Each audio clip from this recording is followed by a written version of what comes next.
Kenneth, I assume you've been in an office at some time or other where they have a water cooler. Yeah, I saw one in my Aunt Diane's office one time. Did you notice what happened? Well, describe it first of all. What does it look like? Okay, there's a big glass jar filled with water, of course, and it's on top of a little stand. And at the bottom, there's a knob that you turn to get the water to come out.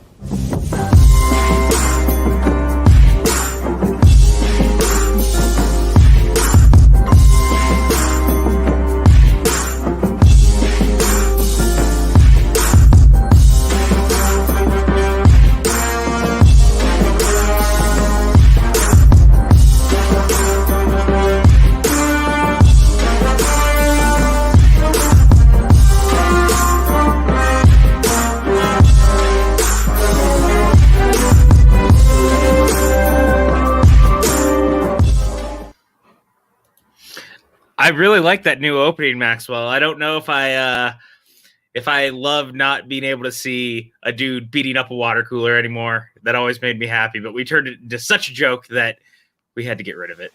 What's going on, guys? It's Saturday morning. That means it's time to talk a little bit of Mandalorian.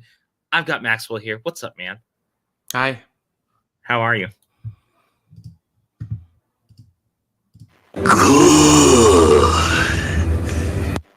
All you and your goddamn soundboards are going to become the bane of my existence as we keep going forward. But, you know, I'm happy we're here today. We got a lot to talk about. The new episode, The Jedi. So much to break down, so much to get into. But before we do that, what do we got going on the rest of the week? I'm going to make this real quick. So tonight, that's probably good. Only on our Twitch, twitch.tv/PJC Network.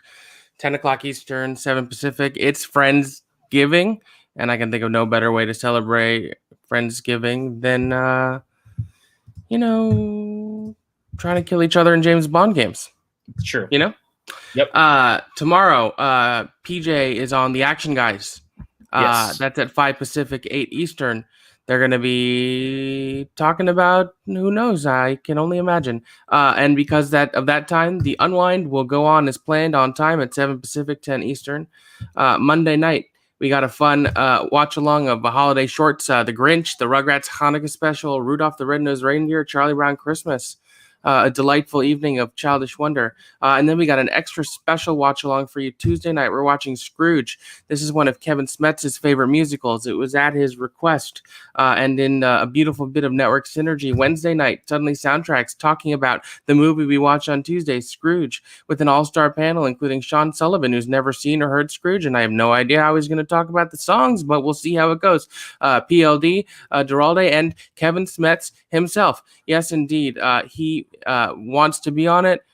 He's excited to talk about it, and we're excited to have him. And on both the watch along and Suddenly Soundtracks for Scrooge, any Streamlabs or donations we get will be going right into Kevin's GoFundMe, because as you all know, he is fighting a battle against cancer, and we of course are all here for him and support him and love him. Yeah. And then next Friday, we're doing a watch-along of Scrooge. It's just a Ebenezer Scrooge kind of week. Bill Murray, 1980s, a little bit of a darker, more acerbic take on the classic story. One of my favorites. Mine too. It's going to be a blast. And of course, we have a Patreon. You saw all your names of our beautiful executive producers and Ruby producers in the opening credits. Check out the Patreon, see if there's a tier that's right for you. You can get Discord access, voting on upcoming content, early access to pre-recorded content, producer credits, and all sorts of other fun stuff. And that Drunk AMAs. Oh yeah, that of course. AMAs, our monthly AMAs, which may or may not involve us imbibing various cocktails. Yeah. I'm glad I added the tails to the end of that, because it could have gone a very different way. It really could have, and it worked out really well. And real quick, before we get everyone else in here, there is a TeePublic sale right now. Their Black Friday sale has been extended through the weekend. So if you want to get any of our TeePublic merch, now is a great time to do it. Everything is 35% off, bringing T-shirts to like $13. So if you've been waiting to get anything, now is a perfect time. Yeah. Pretty good, right? Yeah, and one other thing, we've announced we're doing a new show called Book Nook. Dwain and I, who's going to be joining us in a second, are hosting that. It's the first book in the Ranger's Apprentice series for our January episode. Oh, look. Hold that back up. There it is. Sean's got Hello a copy. there. So get yourself a copy of that book, read it, Fucking soundboard, and then swear get to ready God. for a beautiful discussion about it next month with this fine gentleman here, Mr. Dwayne Burke. How are you, Dwayne? I don't I have an swear air to horn God. since this is This a is Star the Wars way. show. All of you I and have your spoken. goddamn soundboards. I'm going to quit this show before we even start. I swear to God. And of course, with us once again, you know him, you love him. He's the stats man. His name is Frank Janish. What's up, bud? What's going on? Don't I touch get... anything. Oh, there's one. I'll find us some lodging, and I'll come back for you. What Oh. have I done? That was great. That was one of the best introductions I've ever had in my entire amateurish career. We here at the Pajukan I don't know aim who's to playing them please. exactly, but I think it's better that way that I don't know. Well, see, that's the magic and the wonder is there's out of 5 people, there's 3 possible people that could be playing Yeah. the sound effects, and half of the fun is guessing who it was. Like And Clue. considering one of us is ready to Go kill away. the others with the soundboards, you have narrowed it down to 3 people that it probably is. Yeah, that's this should be interesting, to say the least. Dueling soundboards, a great premise.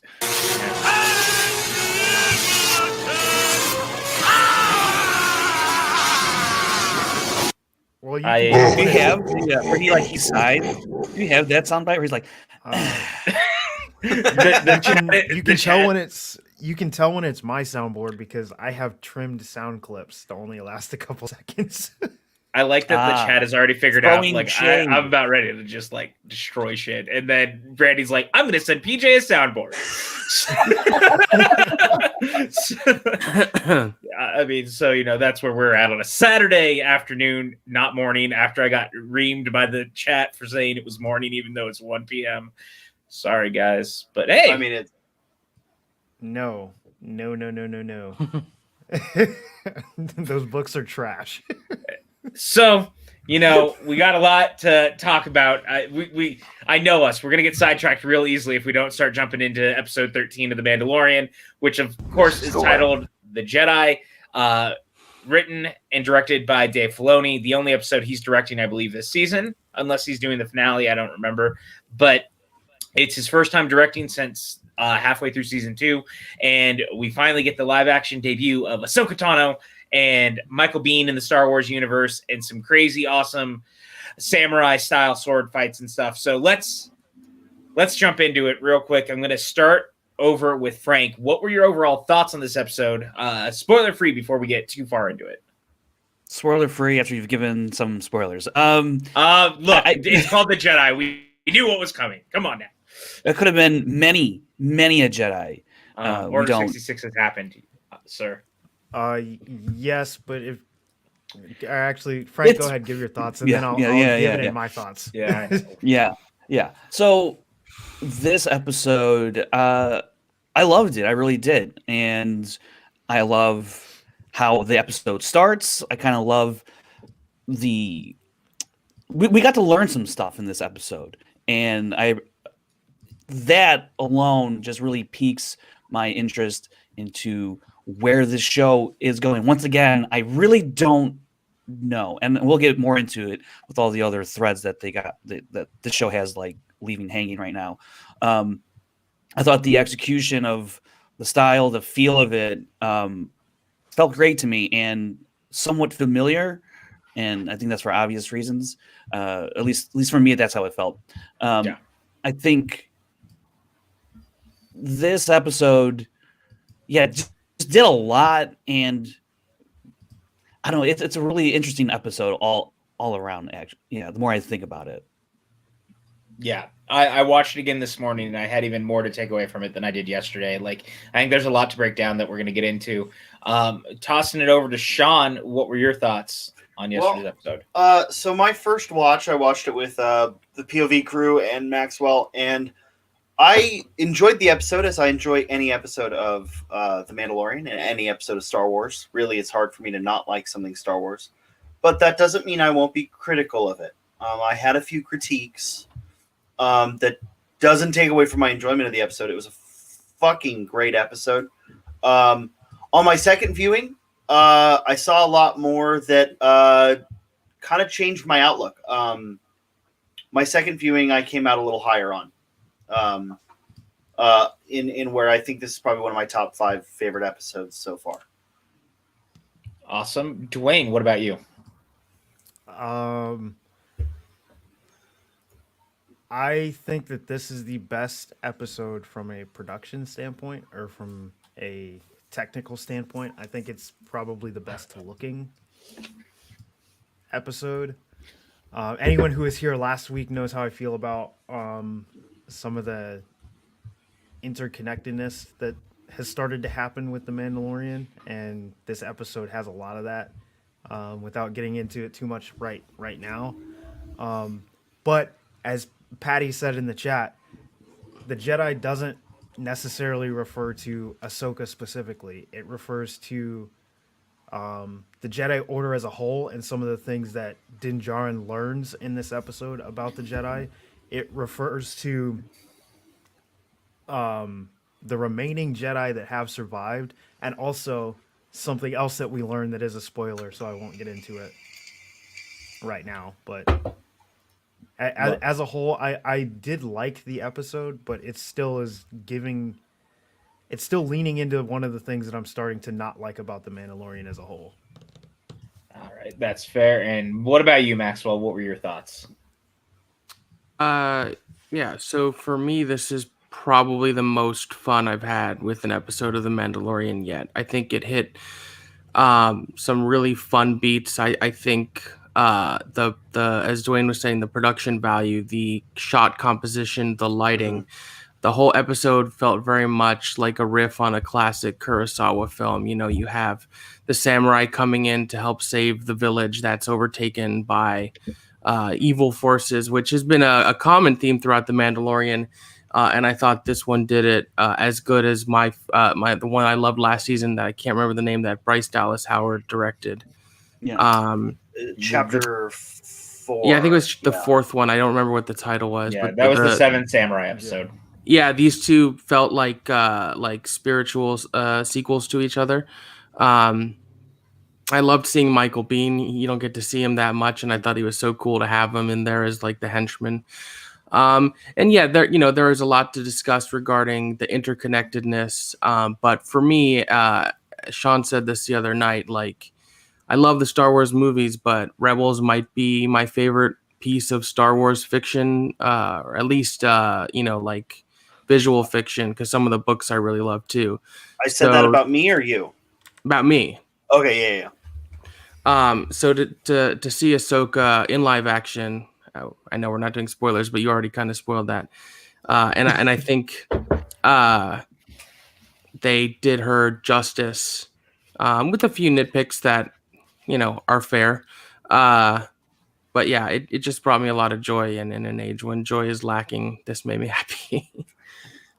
Yeah, honestly, that's what I take away every week when we watch Mandalorian before we come together. I'm always like, I'm just happy we have more Star Wars. Star Wars is good. And like, I like being in that happy place that lets us kind of jump into that world again, even for a brief, 30 to 50 minutes, depending on the episode. But now, obviously, if you're here, we're going to start diving super into spoilers. We warned you ahead of time, but it's time. The gloves are off. I wouldn't be here if you haven't seen it.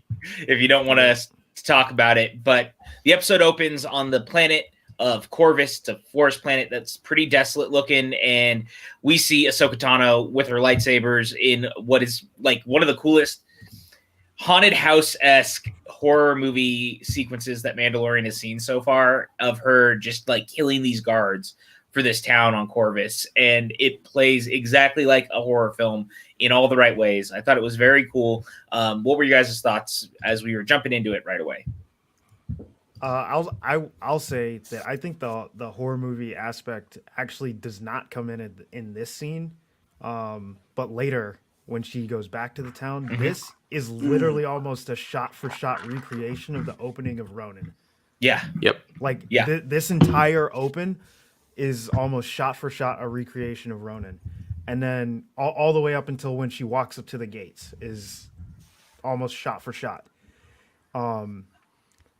I think this is probably one of the coolest.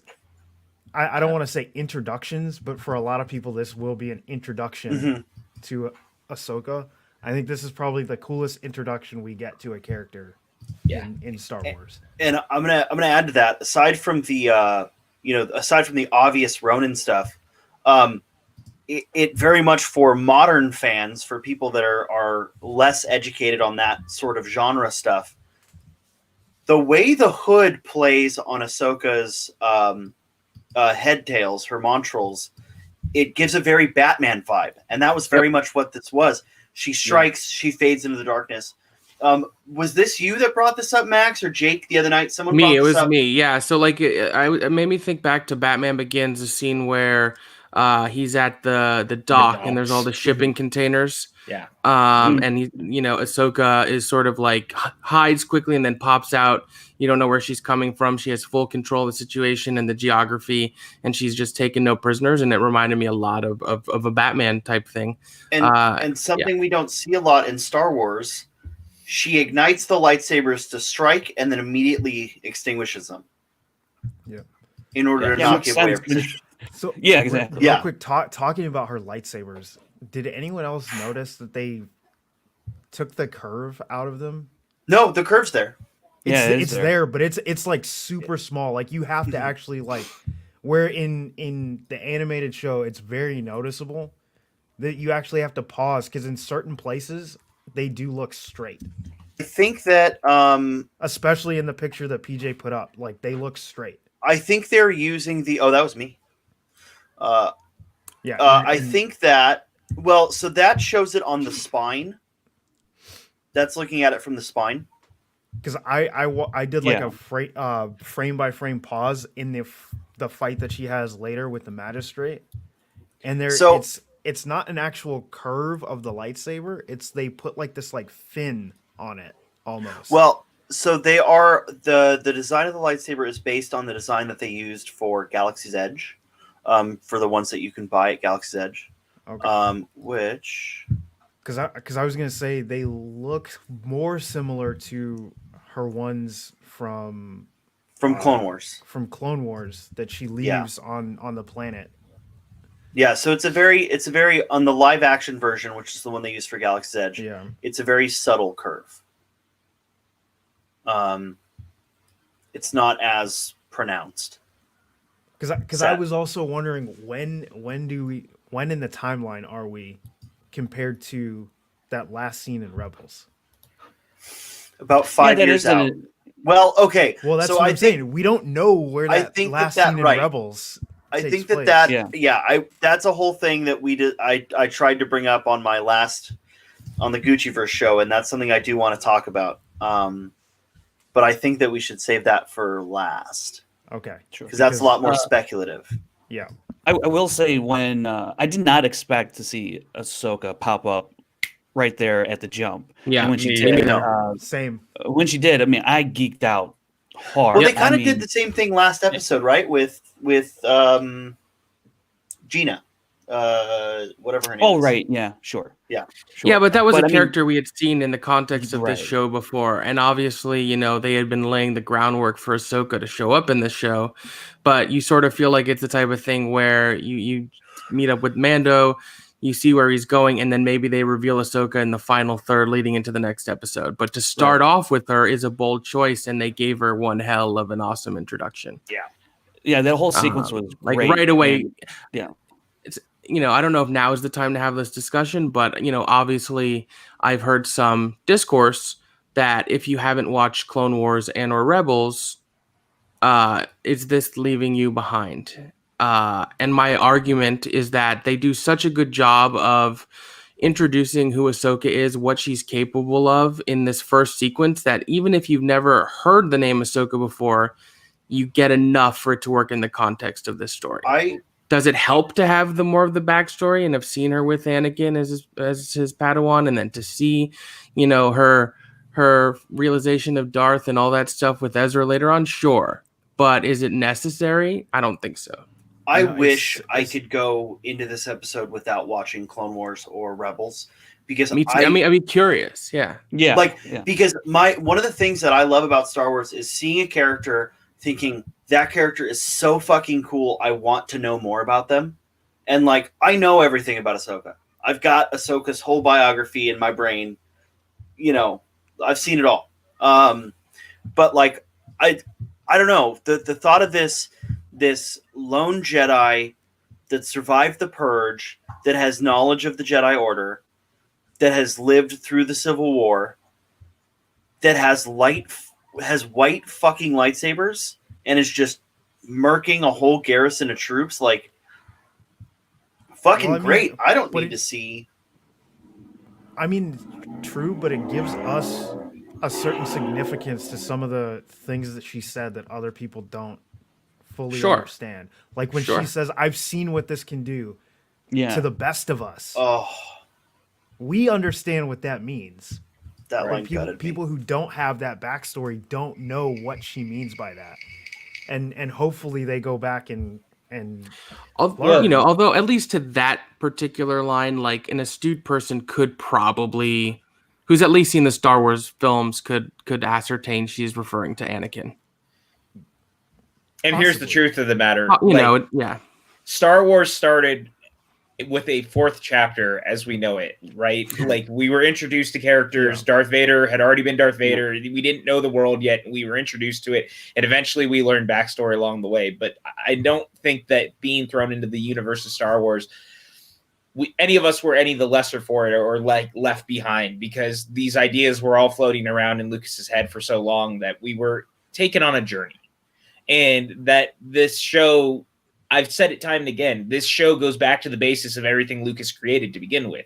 And that was the Saturday morning serials and world building and these like characters and one-off adventures and things. But when you're introduced to something significant, the nice thing is that Star Wars as a vast canon allows you to learn more about the character. But I think that the episode in and of itself also does enough heavy lifting to be like, this character clearly has a history that if you want to learn more about it, great. But if not, I think you're left with something very interesting to move forward with as well.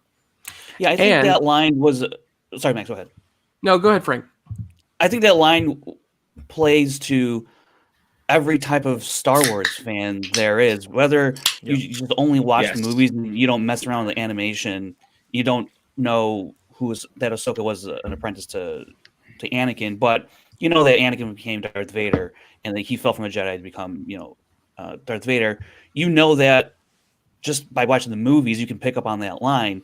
But if you've watched the animated series, that plays even deeper for you. But if you've never even seen any other Star Wars ever, and Mandalorian is your gateway to this new world, I think, given how her introduction, you hear that line and you take her at her word, and so and then you believe what she knows what she's talking about. So I think it Right. plays through every single type of fan out there. It just depends on what you've watched, read, or listened to prior to this. your level of investment previous to Mhm.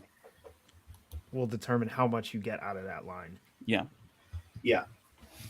I want to know And from anyone in the chat. I mean, I know, sorry, Maxwell, not to step on what you were going to say, but is there anyone in the chat who hadn't watched Rebels or Clone Wars? Because I'm curious, because I know you guys are watching this and most of you are probably pretty into the Star Wars universe, but if you haven't, what was your reaction to this? Because if we have any first level knowledge, I would love to see it of people who didn't know the character. I was just going to say, as like my final point on this matter is like, right, the show is called The Mandalorian. Mando is our main character. He's the lens through which we're seeing all of this unfold. So at worst, the audience is in the same place as Din. Right. Right. He didn't know Ahsoka before this. He didn't know who Ahsoka trained with. He didn't know anything she's been through before. He probably doesn't know who the guy Ahsoka mentions later on is, and we'll see if they cross paths or not. I have some thoughts on that, but and it begs to see if the show retains its focus and it's just introducing these things to spin it off later or to have as subplots, or if we're approaching a shift where Mando gets wrapped up in all this other stuff. I am not sure how it's going to go, but it is his show. He is the main character, and seeing it through his lens, audiences who haven't seen the animated shows are on the same footing he is.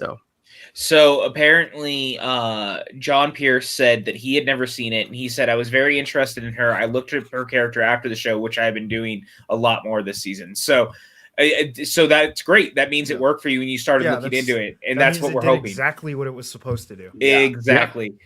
And then Tim said, I watched several Clone Wars episodes years ago when it was on Cartoon Network, so I had a good knowing of Ahsoka, but not Rebels. So, and then he says that it was thrilling to see her in live action. And I think that's exactly it, right?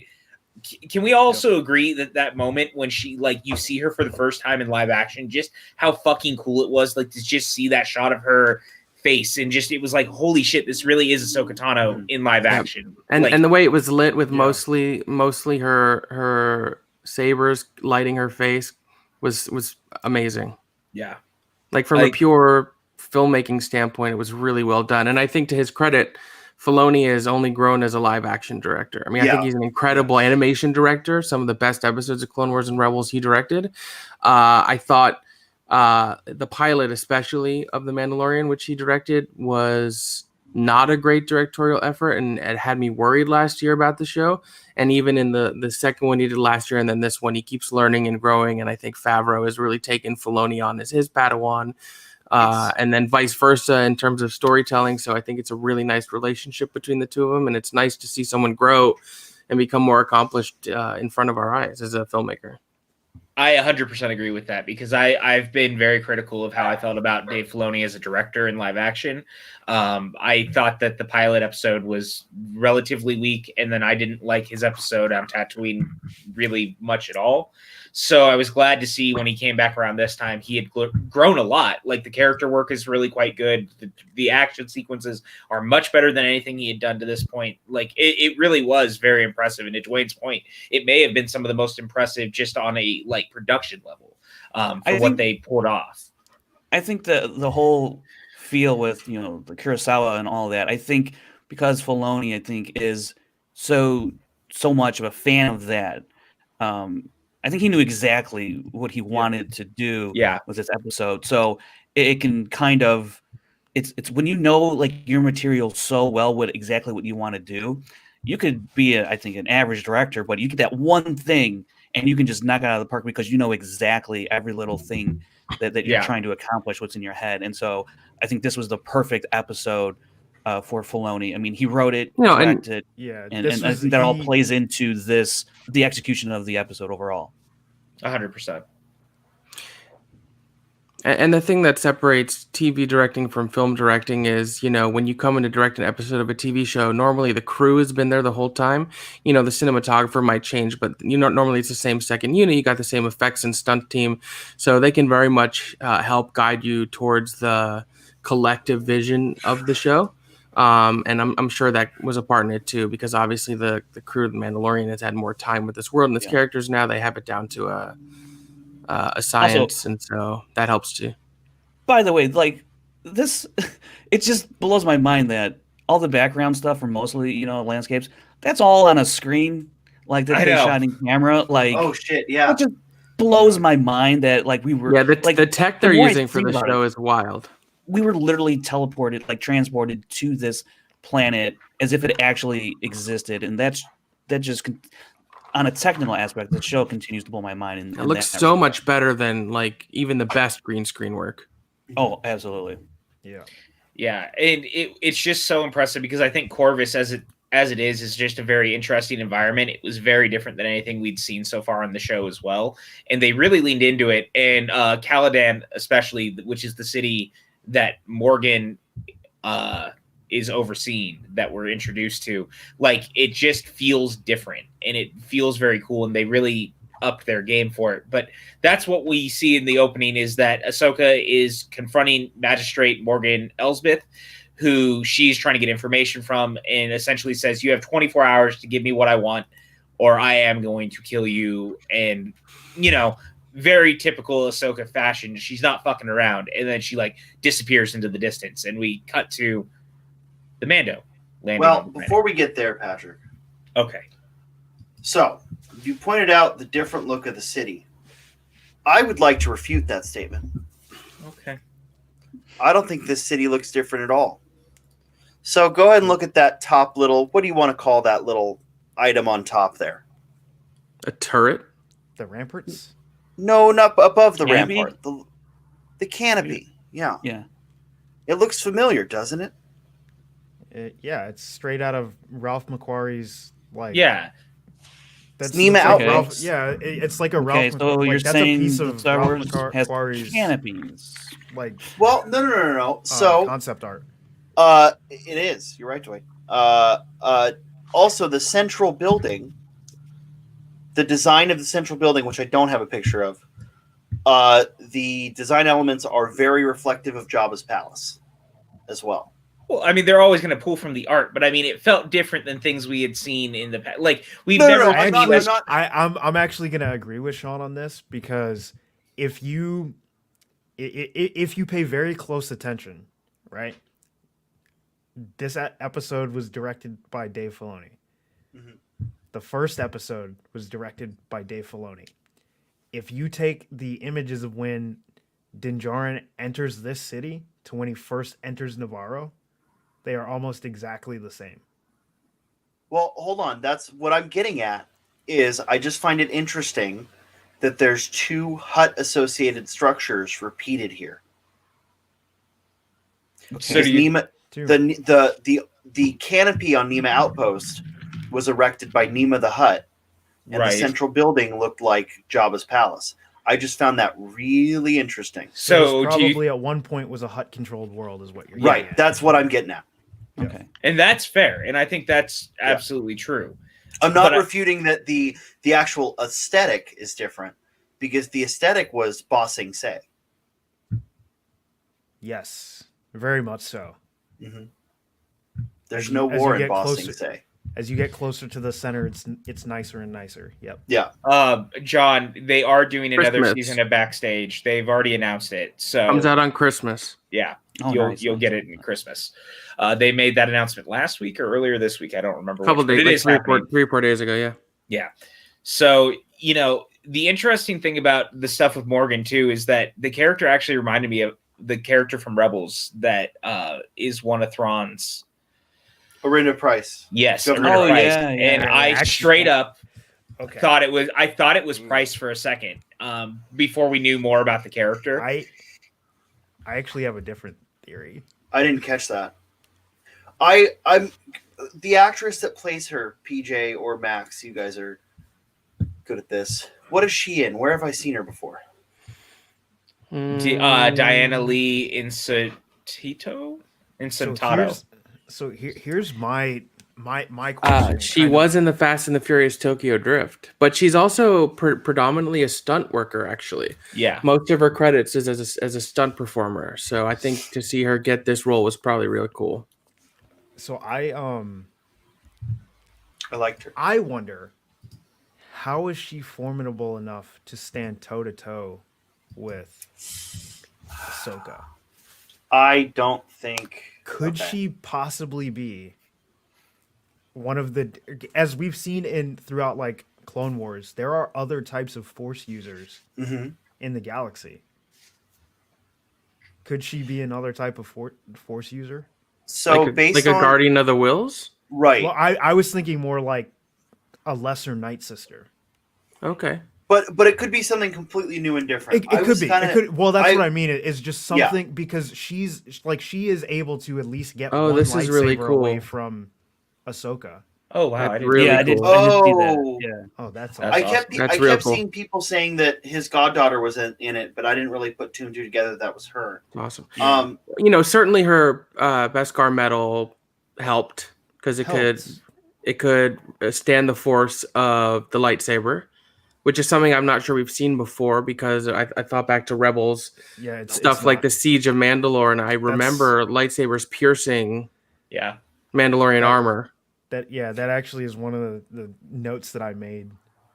Have we actually? So I was trying to think back and see is there actually a scene where it does pierce the armor? There might be scenes where it pierces like gaps between the armor. Oh, maybe. Yeah, I mean. Also, she said it's pure, so it could be like Right. how strong the metal is. Well, and I've got another. I don't know. I'm not an alchemist. I've got another crackpot theory about that too, but I want to. While we're on the force sensitive thing, the very much the I don't know how to say this tactfully, so if I say something off kilter, please stop me. But the very Zen garden kind of koi pond elements, that Eastern philosophy type design of her inner sanctum, very much reflects that, you know, kind of stereotypical samurai, you know, whether or not she's force sensitive, she is an expert in everything, right? But as we've learned, anyone who can achieve balance can tap into the force. Right. So whether or not that's kind of what I'm getting at, is whether or not she's a conscious force user. Yes. Or just So attuned.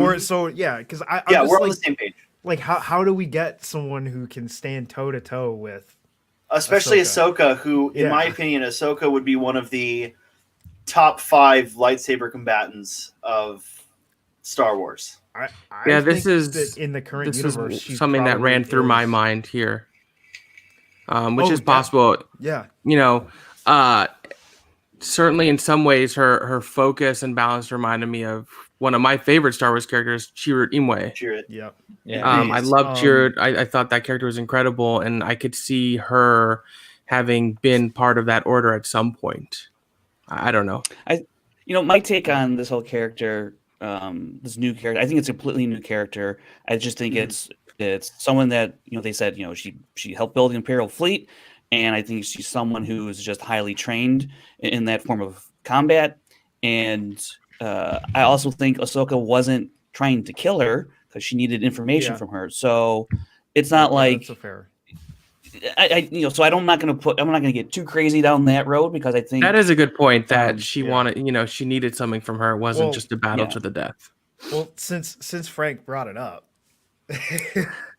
I want to bring in one, and it plays into some of the issues that I have with where the Mandalorian's going right now.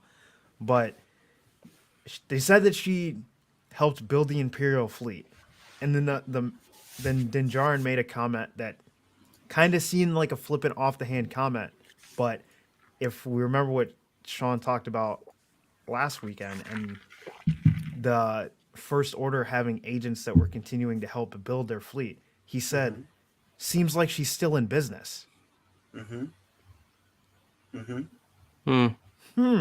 Curiouser and curiouser. I've got another. Yeah, and I'm gonna pull up that line looks like it ties to what Ahsoka is, the information that she's after. I think that's where that's going. Not necessarily. I don't think she's tied to Gideon. But I don't either. Possibly. I don't either. Yeah, I don't.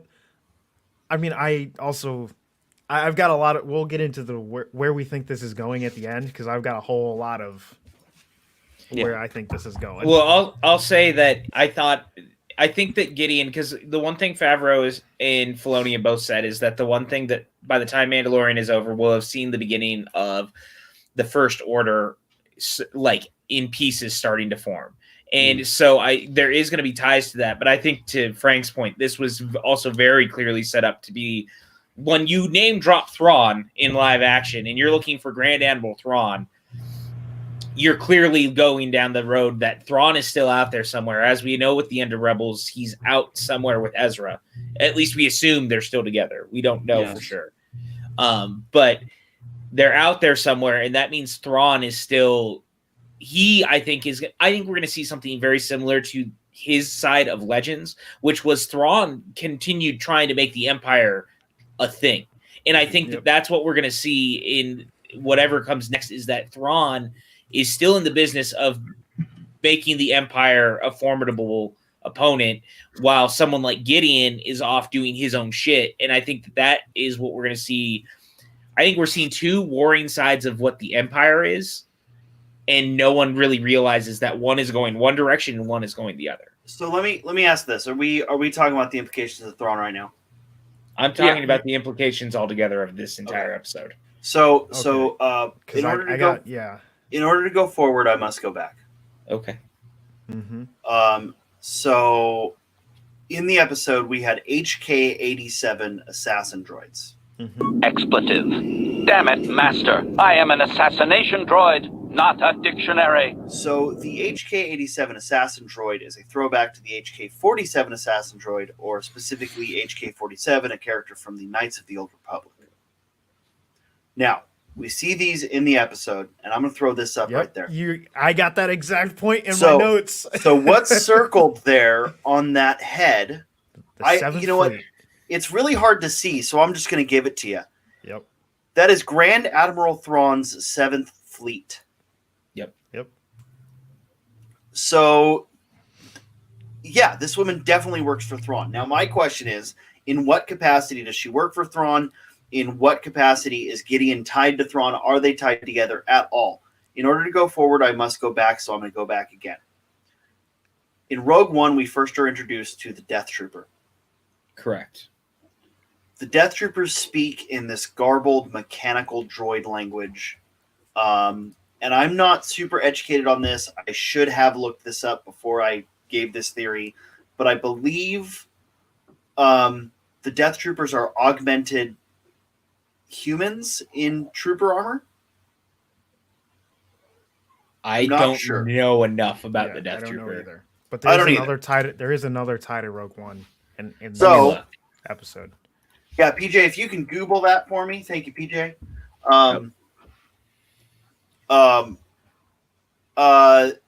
Now, the speaking patterns of the HK-87s is almost identical to the speaking pattern of the Death Trooper.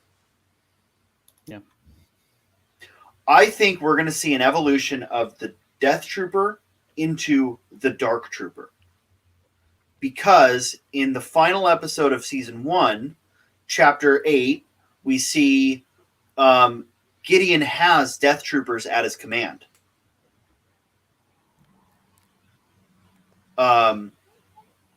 Now we're seeing the assassin droids that have the same speaking pattern.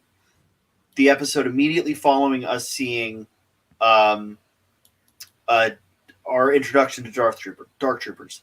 In addition, we also see in this episode that Beskar can block lightsabers.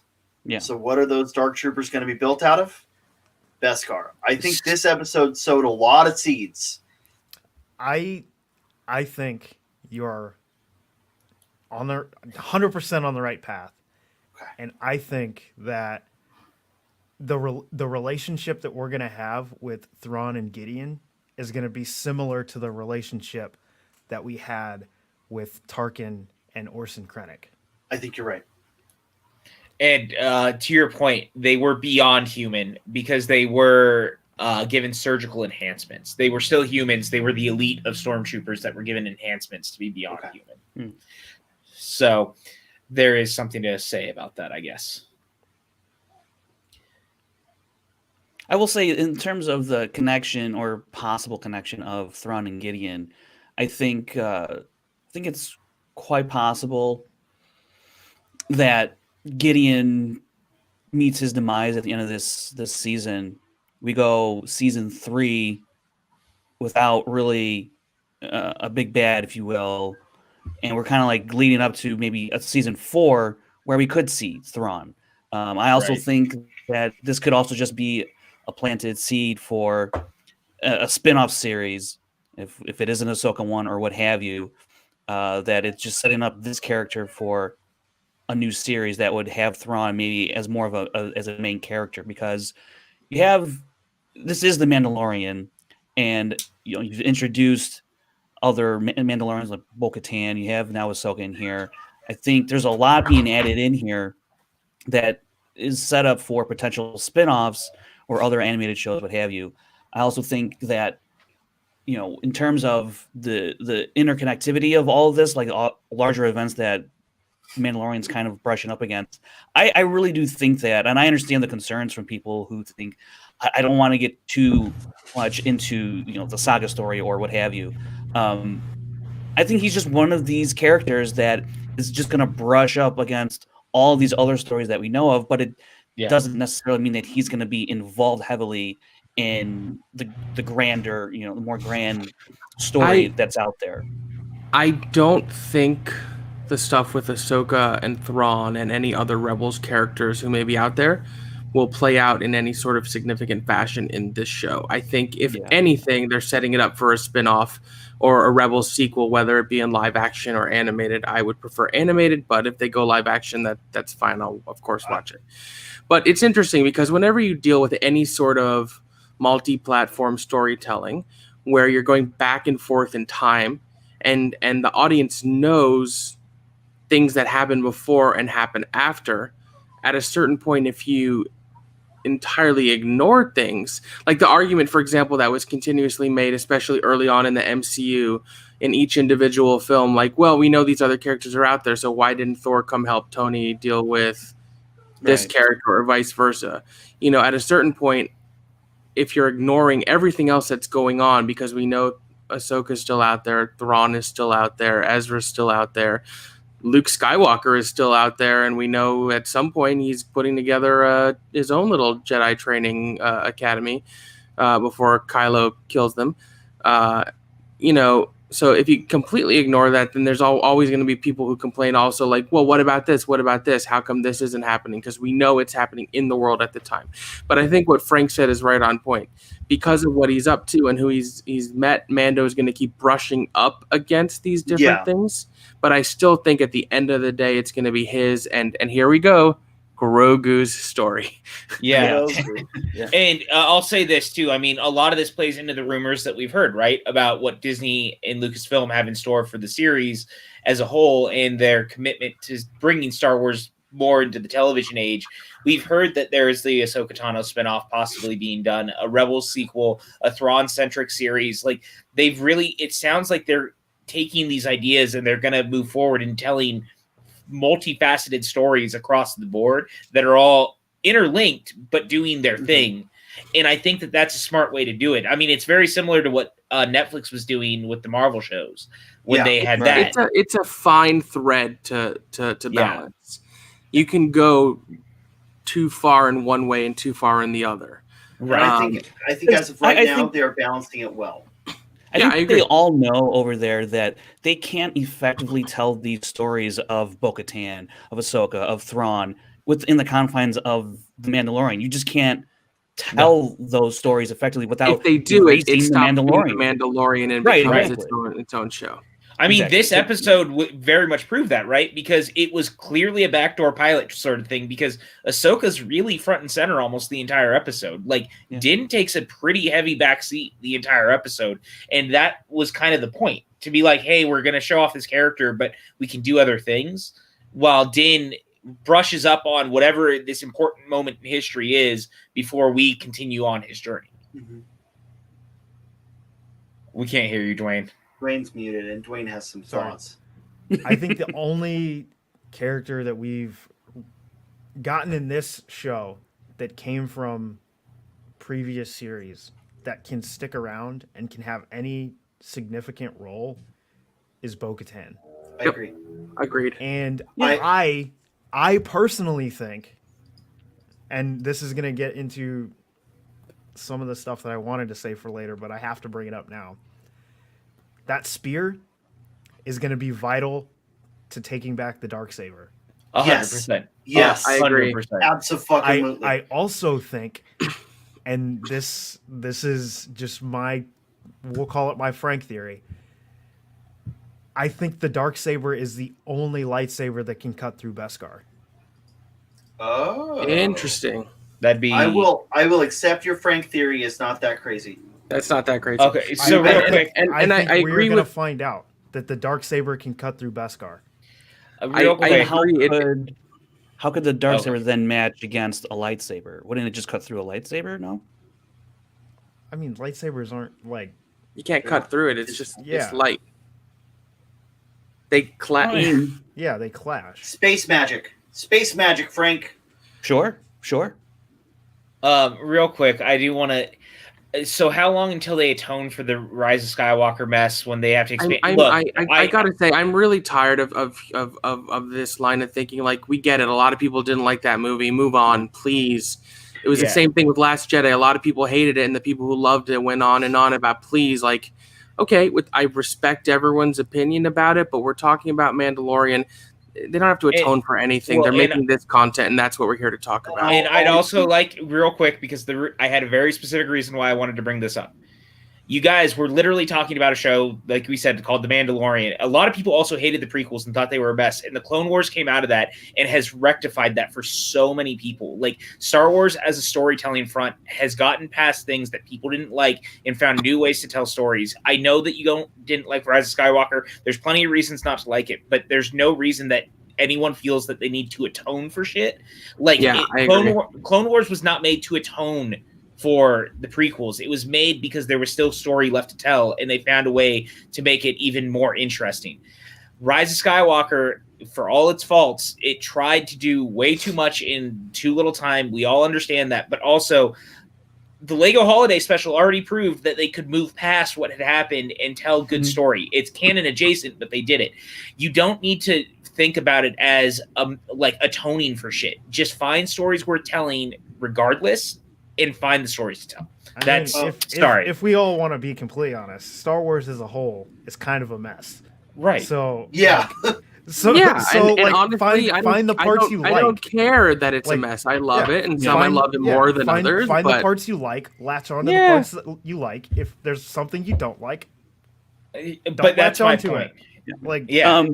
I want to go back real quick to the spear and the Darksaber kind of what you're trying to draw connection there, Dwayne. Wait, Frank, are you about to have a crazy theory? No. I'm about to say, okay, if you think the spear's going to play a major part in getting back the Darksaber, my mind went like, okay, Din's going to fight Gideon with the spear, and Gideon's going to have the Darksaber. But if you're going to tell me then that the Darksaber can just cut through Beskar, well, then what's the use of that spear? Because we just cut it in half, no? But the spear is pure Beskar. I don't know if the Mandalorian armor is pure Beskar. Yeah, I think that was an important thing to denote, was that they made a point to say that the spear is pure Beskar. I definitely agree. Din's armor is pure Beskar. Okay. I was gonna say whether or not seems to have stronger armor. Yeah, so like I think that it was a very important distinction that they made when they. I agree on that front. I guess. So I just disagree that the Darksaber will cut through the Beskar. I think that's where I differ on that. No, I don't know. I just think that because otherwise, like what was so important about the Darksaber and what makes it so different? I mean, other than the fact that the Darksaber, as far as I know, is the only lightsaber that was not made by a Jedi. Right. Well, no, it was made by a Jedi, but it was the only lightsaber made by a Mandalorian Jedi. I mean, there we go. The only one made by a Mandalorian. So I think one of the most interesting things about this show, and something we've talked about in the past, is how it tends to favor like Monster of the Week storytelling as opposed to serialized storytelling. But at the same time, they are building a narrative. And I think the most important and most impactful overarching arc for me is Din's discovery of who he is as a person and as a Mandalorian. Max, you just had one of my other notes that I want to talk about. Right. And so to the point that the previous character introduced that could have impact on the story being Bo-Katan makes absolute sense, because leading to another Siege of Mandalore type deal with Moff Gideon, with Bo-Katan, and with Din taking a stand on the side of Bo and potentially, going more lax on some of his more radical ways, starting to remove his helmet, that sort of thing. That to me feels like a strong focus for what this series could be and character growth. And then I think the other stuff is fun window dressing, like the Mando is a character passing through, this other stuff is happening, and we'll see that other stuff unfold in a different way. Yeah, I was gonna, Max, what you brought up is I think Ahsoka is another reason she's such an important part of this particular storyline, and then also, or this particular episode, and also when she handed him the spear, it made me realize she represents the outcome of a struggle of identity. Yep. Din Djarin doesn't know is coming yet. Yeah. Yep. Yep. Well, I think he's already begun that struggle. Well, I don't think He's done it, but he's not aware that he has. Yeah, he doesn't realize that he is in a struggle for his identity, because the end of the episode or the end of the season, I think, is going to come with not only him taking off his helmet, but also him and Bo-Katan going in that second season of Mandalore. I think I agree. I think that all started when he decided to go rescue the kid. That whole, but he didn't know exactly right when this is, and then now there's other things in his path, whether it's Bo-Katan, Ahsoka, that are going to continue to amplify the inner conflict within him and what it means to be where he wants to be, in the end, or who he thinks he is. And so, I think that's the major through line for this entire show, and particularly pertaining, to the Mandalorian. I think the more and more they get deeper with this stuff, there's gonna be more inner conflict with the Mando, and it'll be interesting to watch it unfold. When they first introduced the dark saber last season, I wasn't sure where they were heading with it, but now that Bo-Katan is here, it's becoming more clear to me what I think the medium term, at least, I don't know long term for the whole series, but at least the medium term path forward for this show is, and what Favreau and Filoni are building towards. I mean, it's very clearly a sequel to Rebels in a lot of ways, right? And that's what. To a point. I mean, but then again, like I was saying earlier, like everything in Star Wars is a sequel to whatever's come back in Star Wars. It's all the same world, right? And I don't mean it's I'm just glad we have this show to atone for the sins of Rebels. But I like what they're doing. Like, I like where they're taking certain things from Rebels, and they're like, we can do some of this in Mandalorian where it makes sense. And then set up Ahsoka shows up, but the Empire is gone. And then you go another direction, right? So I think it's interesting that they're taking this stuff from Rebels, like the dark saber, and having Bo-Katan come back, and the idea of a second siege at Mandalore is very fascinating and totally plays into the world of the Mandalorian. So you are sequelizing Rebels to a point, because, like you said, it's the entire world, but you're telling a story that makes sense within the confines of it, and that's what I've liked about it. And Partis asked, "Do you guys want to see Ahsoka show up?" I mean, I feel like she has to show up at least one more time. I don't think she will this season. To be 100% honest, I don't want her in this show anymore. And that's totally fair. And I think she served her purpose in terms of the child's arc. Yeah. What the Mando needed to learn from her. I would love to see Ahsoka, whether it be animated or Rosario Dawson, again in another show. I don't think we're going to see her again this season at the very least. I don't. I will say I think that she's 100% going to be an Obi-Wan, at least. All right, guys. So. I got my crackpot theory. You ready? So, in order to go forward, we must go back. Oh my God! Are we gonna say this every time you start talking from now on? So, Din. Ow! Son of a nutcracker! Din lands on the planet, right? Din goes and meets with the magistrate. Right. Din goes into the forest to find Ahsoka with the goal of killing her, at least in the magistrate's eyes, in order to claim the spear. Now, the reason I've derailed this conversation is because I have to get to the point in the episode, and we've basically skimmed over most of the episode. But we've just not talked about the episode. We've talked about everything around the episode. Right, exactly. So there's some more meat here that I want to get to before I answer my thought on this. We do see one of the convors, the Morai. The Morai, yeah. Potentially. The coloration does look correct. The silhouette doesn't, which is fine. It's live action versus animated, whatever. Do we think that was the Morai, or do we think it was a different? I 100% think it is, because there's no way they would just put a random owl-looking creature. It's very right. And speaking of creatures, there's also a brief glimpse of a Loth cat. Yeah, well, which was cool. I think technically it's a Tuca cat. I think technically you're a Tuca cat. But I'm here to have fun. I don't know. I don't want to keep dancing around parts. I'll talk about what I think the Morai and the Tuca Loth cat mean later, because we are going to get to the point where when we talk about where we think this is going, and I think this is going.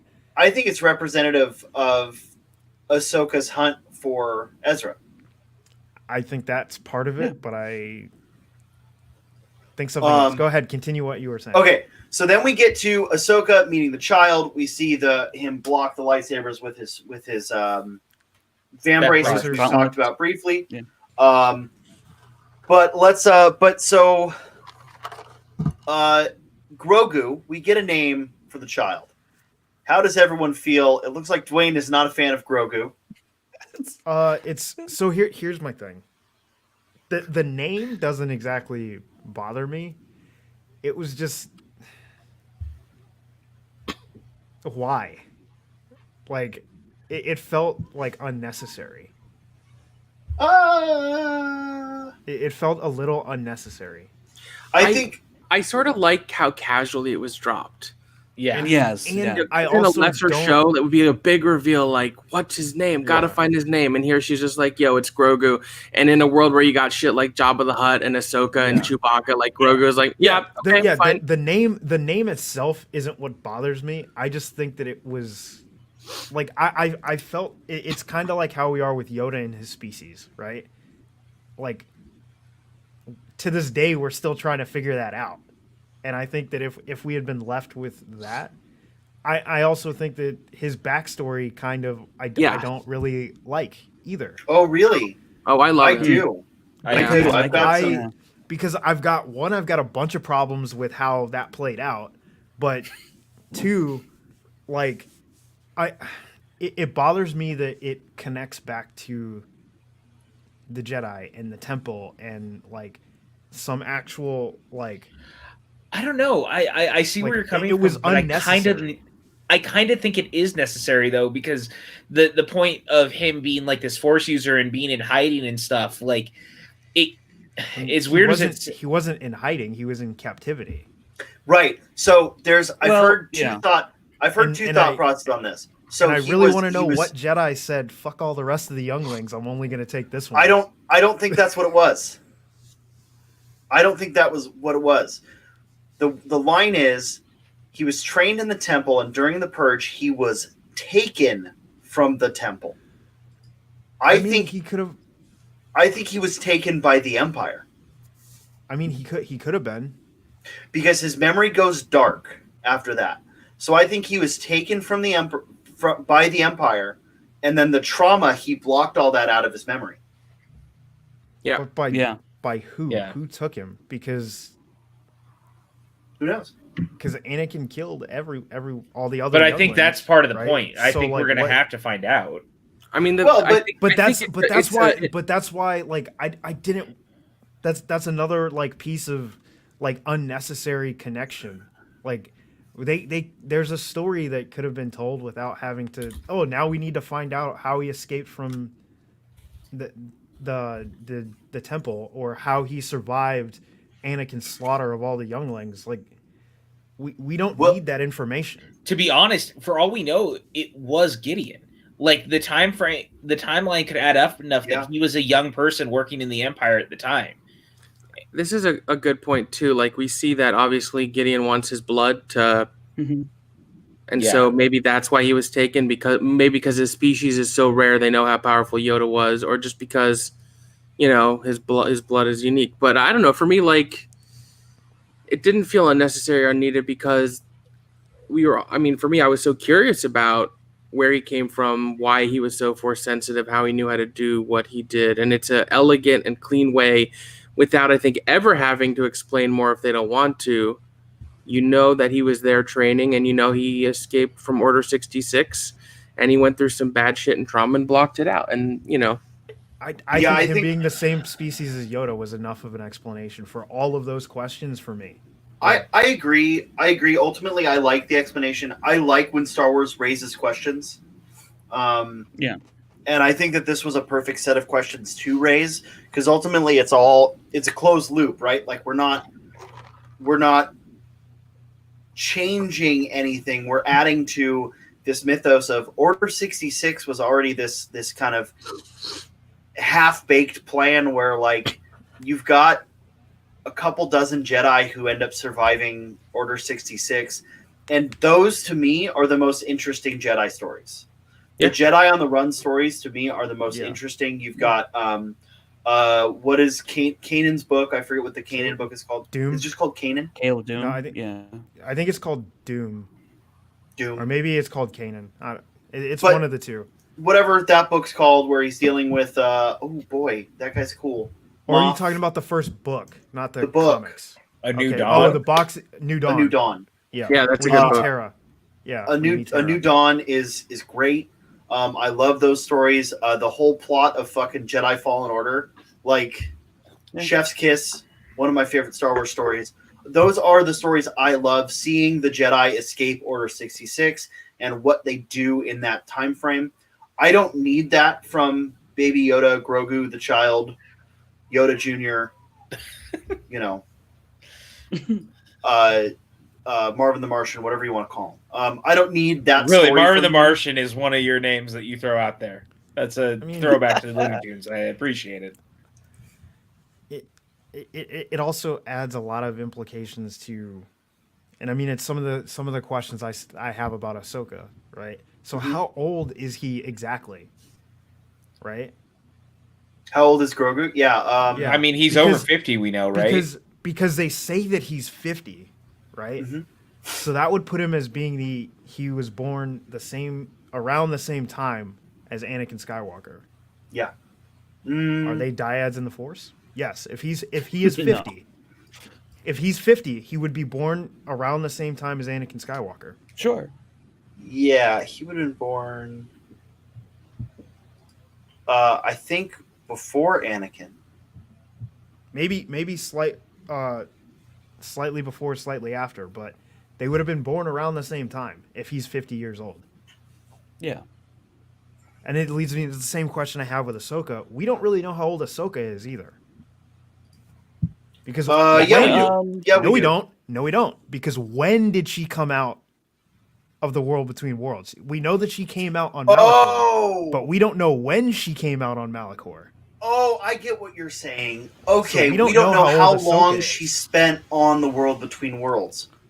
Well, no, Oh, we just don't that's know. We don't know where in the timeline she came out of the Okay. world between worlds. So Mike- again, we're gonna Mike- kick that one down. Go ahead. PJ. But yeah, we'll Mike kick that one says down that- the road. Grogu was apparently born 41 years before the Battle of Yavin. And Yeah, that's that coming- math adds up. And Anakin would have been born, Around the same time. I think, 39 BBY. I'm not gonna fucking Google it. Ish. But I like the name Female- Grogu.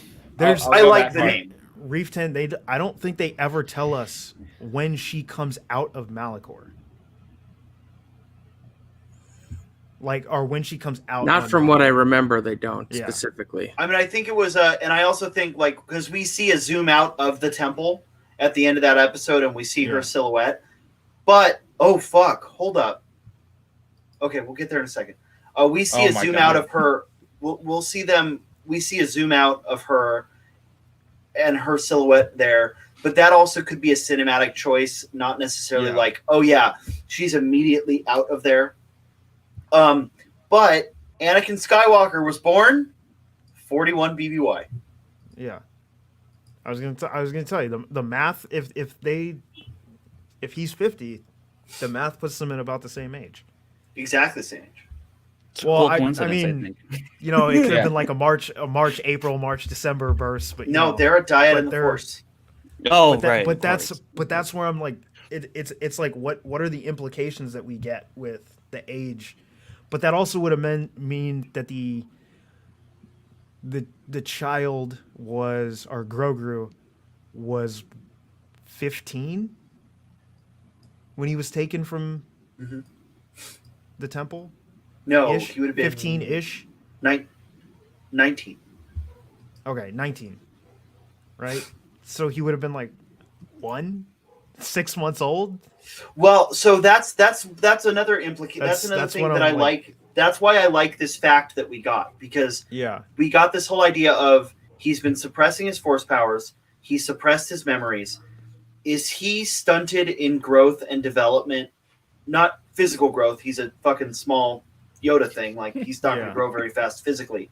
But Small fucking Yeah. Yoda. thing. I want to put. Well, that I mean, out. they age incredibly slow. So Well, but the Yeah. question is, do they mentally age incredibly slow, or Yeah. is Grogu stunted in development because of the trauma that has happened to him, and that's why he doesn't speak? That's why he doesn't tend to show certain things that a 50-year-old, regardless of how slow, if you take the exponential growth of Yoda, right, and you do the math and figure out, okay, if Yoda's 900 and he looks like he's, let's say 70 or 90 or 80, whatever, and you try to figure that out, the lifespan doesn't really add up. 50 doesn't seem right. We don't know the advancement of their species, but it gives the question in my head, is some of the fact that he's 50, basically non-communicative, at least verbal, failure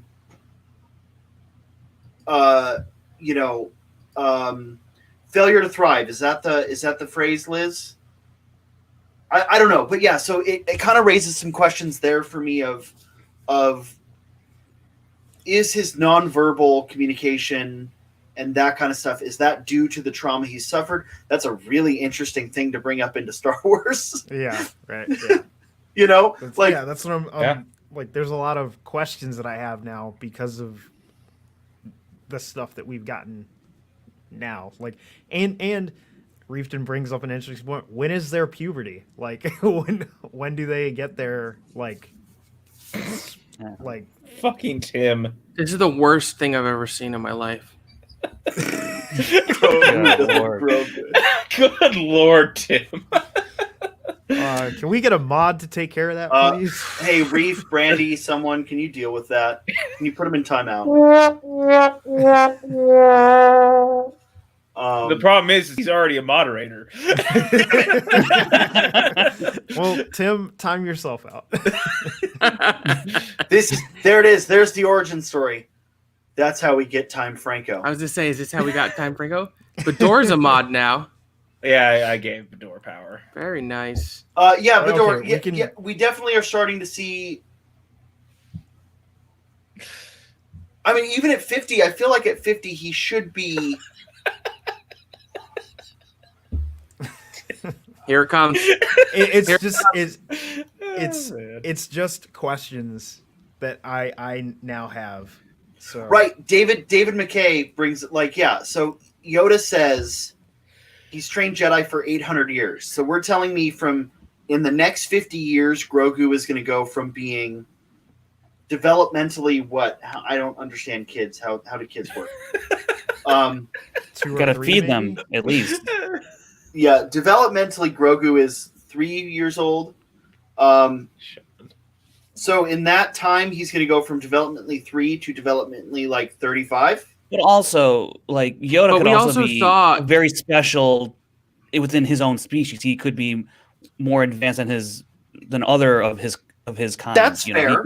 Although I would argue we did see in his interactions with Ahsoka and what Ahsoka was able to tell us that he probably has more going on inside his head than he is able to at this time relay out to other people. Yeah. So it very much could be like he is mute because of the trauma he suffered. That's really interesting.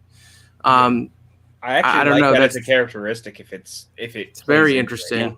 But to be honest, this just makes me reiterate my point from last week. The child is an asshole because that means that he knew exactly what he was doing when he touched those wires together. Remember when I said that and you guys were like, I don't know. He knew exactly what he was doing when he touched those wires together. He's just looking for a little excitement, Yeah. I actually like that he's an asshole. I do too. He was looking. I think for it balances out his cuteness really well. I think it's fun that he's an asshole. Frankly, I like. I don't have a problem. I don't have a problem with it. I thoroughly enjoy it as well. But it does prove once again, the child is an asshole. Yep. I think the child just went, "Hi, my name's Grogu," and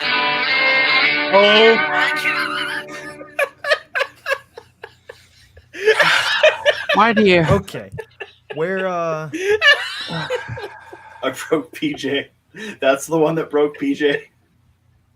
God damn it, Sean.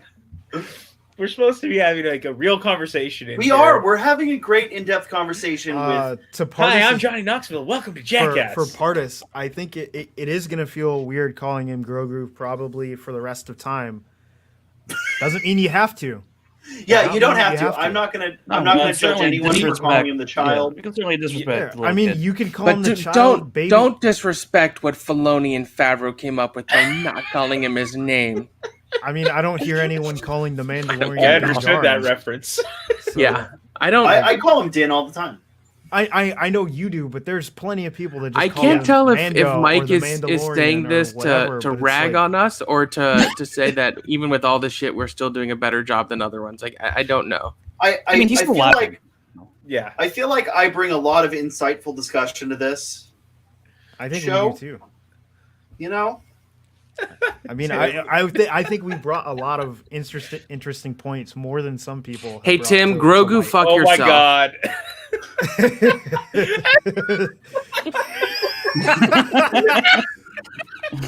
Kevin, when? That's good. That's good. For I would watch anyone- that.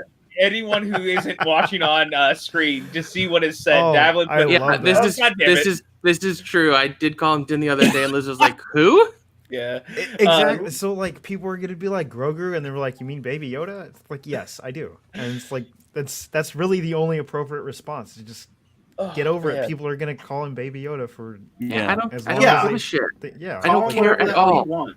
Yeah. These are the sort of things that do not press me because Uh, I firmly It believe does that not need a everyone Twitter thread later about it. Is what I'm everyone's saying. choices and enjoyment of anything is up to them as an individual. Like if you want to call him Sally, call him Sally. If Who cares? So if Like Dave- right now, I'm gonna call Yoda grown up Groot now. That's what I'm gonna call him. Is yeah, exactly. Grown up grew? yeah, grown up Grogu. Yeah. Grow. He grew. Grogu. Grogu. Grogu. Grogu. Yeah, French Tawner makes an excellent point. Yoda was pretty weird in 1980. Lest we Yeah. forget. Oh, yeah, Whoa, 100%. whoa, whoa. But look, we find out Baby Yoda, Grogu, the child, the asshole, whatever you And want to then we call get him. that wonderful line from Ahsoka, that just heartbreaking line. Yeah. I've seen what this sort of attachment does to. Yep. Oh, my and God. 100% that the Grogu is witnessing a lot of violence, and Mhm. Oh yeah. you know, it's affecting him, and He's some and shit. how I love- aggressive he can be, and yeah. Can I say I loved hearing Ahsoka say, "I sense great fear in you," Yeah. There because were- where does it? Go ahead. I was gonna say there's so many callbacks in Mhm. that scene to other Jedi teachers throughout all of Star Wars. Ahsoka is a great Like- and I love this Like this shot. she literally It's great. almost word for word, like recounts Obi-Wan's talk with Luke, But in a when in a she more simple describes way. the Force. Like it's almost the exact same way Obi-Wan describes it to Luke the first time on the Yeah. Falcon. Like it's almost exactly the same conversation. Yep. Yeah, it's an energy field. Yeah, it surrounds us. Because these are all people who have seen what can happen when things go the wrong way. Yep. Oh, French and Taunter who brings had- up something. And French who had Taunter brings- personal attachments to these people. French Taunter brings up something that I didn't even think about. Maybe the reason his memory goes dark is because he was there at the temple around all that trauma and felt it in the same way. All right, Kevin. What, Kevin? That's Kevin, Okay. I think I've already covered that. If I didn't cover that here, Yeah. I think and you know what, Kevin, I've got something. We did for talk you. about it here. We did talk about it here. Kevin. About I've got something for 50 you. minutes ago. Expletive. Damn it, Master. I am an assassination droid, not a dictionary. Someone send Kevin the link. But yeah, that conversation and also just all of the different little callbacks that they have in that scene to other. What the fuck, Frank? What the fuck, Frank? Golf clap. Yeah. Golf clap. I can't handle you guys sometimes. Oh boy. All right. Do we want to move to the next part of the episode? Yeah, I think we should keep going because we're already at an hour and 20 minutes, and we've got about 10 want to minutes talk left. about I want to talk about just the cinematic parts of this particular section of the episode, and then you guys can talk about the rest of it, I guess. I think it is so dope the way that they married the elements of a Western with a samurai film, juxtaposing the samurai duel between Ahsoka and the magistrate, and then the gunslinger duel with Din Djarin and Michael Bihn's character. Very great. I thought that was so cool because it gave us that perfect meld that everyone had been talking about last season, where it's a samurai film and a Western, and it like gave it to us all in one episode. Well, and you know, I remember last season people were fighting, is it Western, is it samurai? When the fact is, Westerns are the American version of samurai stories. They're the same thing, just different settings and context. Yeah. So I agree, it was awesome. And that was another thing I loved in this episode, and I thought was so fun to have those two fights. Because obviously it's the trope, like there's two big bads, or there's like the big bad and then the henchman, and you have two of your heroes fighting them, but that the nature of the fights took such a different approach was awesome. And I also, Chris, we will never ignore you. I just want that noted. I also think that this is where PJ was talking about the horror aspects. It's so good in this sequence. When Ahsoka starts taking out the henchmen. Yep. That felt like a horror movie. And it felt directly like a reference to what huge, I guess, horror action franchise is Michael Biehn from? Aliens. It felt like she was the alien just taking out people left. Especially the one where she literally comes out of the darkness, kills the guy, and then fades back into the darkness. You know what? I also just loved how she cut the bell in half and then it fell and clanged. That was so cool. It just that all of the cinematic homages that we got in this particular part of the episode, I thought were phenomenal. Yep. I will also say during that part of the episode, the movements from Ahsoka very much mirrored her movements in Rebels or Clone Wars. Some of her stances and I thought, it really felt they really did Ahsoka for live action. They did it really well. Well, we got this shot, which so good. Yeah, that's the one I'm talking about, where she just shows up out of the darkness. Yeah, and she does the which she does in Rebels, where she pulls the sabers apart. Yeah. Also, the other thing that was cool about the Michael, I believe the term that I had at that moment was, and correct me if I'm using this wrong, nerdgasm. Yes, that is yes. I believe it would apply in this situation. The Michael Biehn of the situation is real interesting. We've really barely touched You came to the right place, folks. Anyway, the Michael Biehn of the situation, it's very cool because, to Dwayne's point, he came from Aliens, very horror based, also Terminator, very horror based, especially the original, but also Terminator Western is a horror film because he was in Tombstone. Yep, he played Johnny Ringo. I was gonna say the way he dies is 100% very similar. Is very similar to the way his character in Tombstone dies. I love the way the show is casting. The way the show is casting parts that didn't have to be notable actors, like Titus Welliver a couple episodes ago, or Michael Biehn here. It just adds some immediate gravitas to these characters. It's like an easy shorthand, and it's so cool to see these people who are iconic in their own way. And to see Michael Biehn in Star Wars, even though it's a short bit, was really, really cool. Because I miss Michael Biehn. I think he's an awesome presence. I think he's great. I didn't realize it was him at first. I was like, I finally realized his voice was so different. Yeah.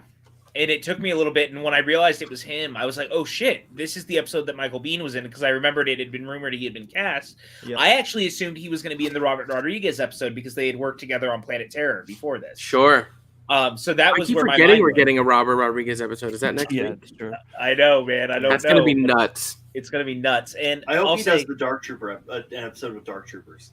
I just want it noted that I think that this whole sequence was one of the most badass moments Star Wars has ever seen. Oh, yeah. From everything from Ahsoka in the Ronin walk up, Oh. all the way to the end Yeah. of this sequence is just like peak fucking Star Wars in all the right It was ways. I It was mean, awesome. It was fucking dope. it was dope as hell. That's the only way I can describe it. Yeah. They could release the last or that like what is it 10-minute chunk Yeah. as like a short like I want to rent. I just want to. that 10 minutes tells a full story. That 10 I want to minutes rent tells a an complete IMAX story. theater and screen this episode in an IMAX theater. If only. That would be I would like to amazing. join. Sweet. When One thing we we can get back to New York, let's do that. yeah, one thing we didn't talk about was I guess this is at the end of the episode actually. I don't know if we're past this point yet of because I mean at this it's like point, We've been jumping around. yeah, okay. Well, so one thing is, so Ahsoka, I'm imagining she did not kill the magistrate. Me too. Me too. Because she only kills when needed. You know, she doesn't. I think she Do it put her in one of needlessly. those cages. It's. Well, she I mean, killed I think she Laura just let or- that town decide her fate. You know, that's the one thing. But past that, 100, Kaplan. she Oh, yeah. says, "Go to Tython." Oh, Now- yep. I know where you're going with this. This is going to be very. I know a lot of people, at least Brace what I've yourselves seen on for Twitter. Janish. No. So a lot of people are thinking that they're going to go to Tython. Grogu's going to sit there, and then Luke Skywalker's going to show up, and I think God, Grogu's I going to make hope a not. decision. I don't think it's actually going to be Luke. I think it's going to be I don't Yoda. either. I think it's going to be Yoda who's going to pop up. I think it'll either And- be Like a Force Ghost of Yoda? Yeah. yeah. I think it's gonna be one of two things. It's either gonna be Ezra, Yeah, Ezra was my and thought. because I think that at this point in time, Ezra has not been found yet, and I don't Right. actually think that Thrawn has been found yet either. I think Ahsoka is just trying to connect through the people that previously worked for Thrawn and find him, because I think Alright. she thinks that the first people that Thrawn would reach out to when he gets back are the people that he was working with prior, I have which my, makes sense. And I think Ezra has not been found, and I think that he is going to be the conduit with how we get Ezra back. If it Or were to be it's going to Luke, be a Force ghost, or it's going to be a Force ghost like that. if it were to be Luke, which I don't think it would be, I don't. then one can imagine that Grogu gets killed by Kylo Ren. Yeah, And I Yeah. don't think that Disney and Favreau are pointing in that direction. yeah, they're not So, down with that. I have one like batshit crazy theory, and this is like Well, because I'm kind of. Oh, go ahead. I also think Grogu is going to say, "Nah, I'm good." I don't think he's gonna go and Yeah, learn the ways. That I of the think Force. that Like, I think we do agree on. I think he's gonna Yeah. see a path and say, "No, my path is with." yeah, Jar. with My the- daddy, yeah. Daddy Din. Yeah. I have a batshit crazy theory that of all people, it may end up being Mace, and my only reason for it necessarily being this I way, said that the other Sean, day as an absolute joke. no, but I really, Sean is all pissed off at me for saying this, and my reasoning being is nothing more than I know that Lucasfilm has been teasing the idea of using this character again, whether it's a TV show or not. They did a comic book in the new canon already, like very early on, and the fans have talked about a lot that you never see Mace's body and you never see what happened to him. What if Mace was the one who tried to rescue him during Order 66? Like, what if it turned out he was somehow involved with that? There's always the potential that that could be it. I don't think it's I think there's like a less than 1% chance that that would be a possibility, but it's something to consider in the greater confines of what we know in Star Wars, especially You know, Sam what? Jackson's getting a Disney Plus series. You know right what, now. PJ? You know what?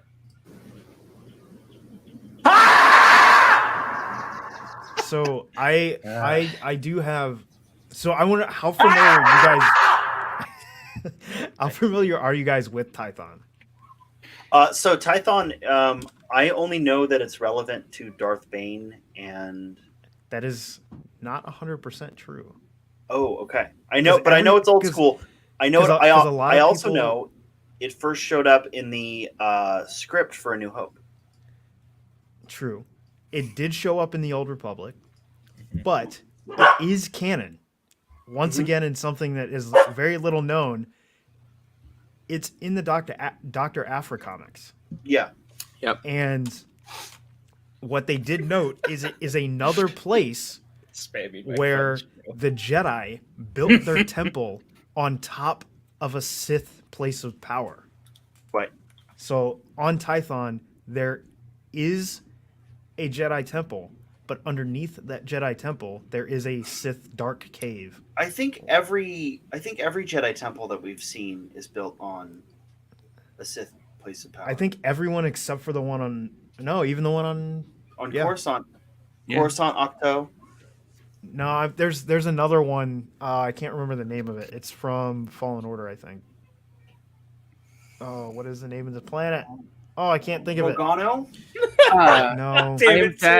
I am so upset to say that Tim has done it again. Oh no! Here, this is it. So, Bador, that beginning is in the Old Republic, which is not canon, I believe. That game is not canon. Is Sean going to the top, or is he going to the bathroom? I think But they Sean also just make it show. very unclear what Jedi temple was the first Jedi temple. Like, they say that it was the one on Octo, but it's like very unclear if that's true or not.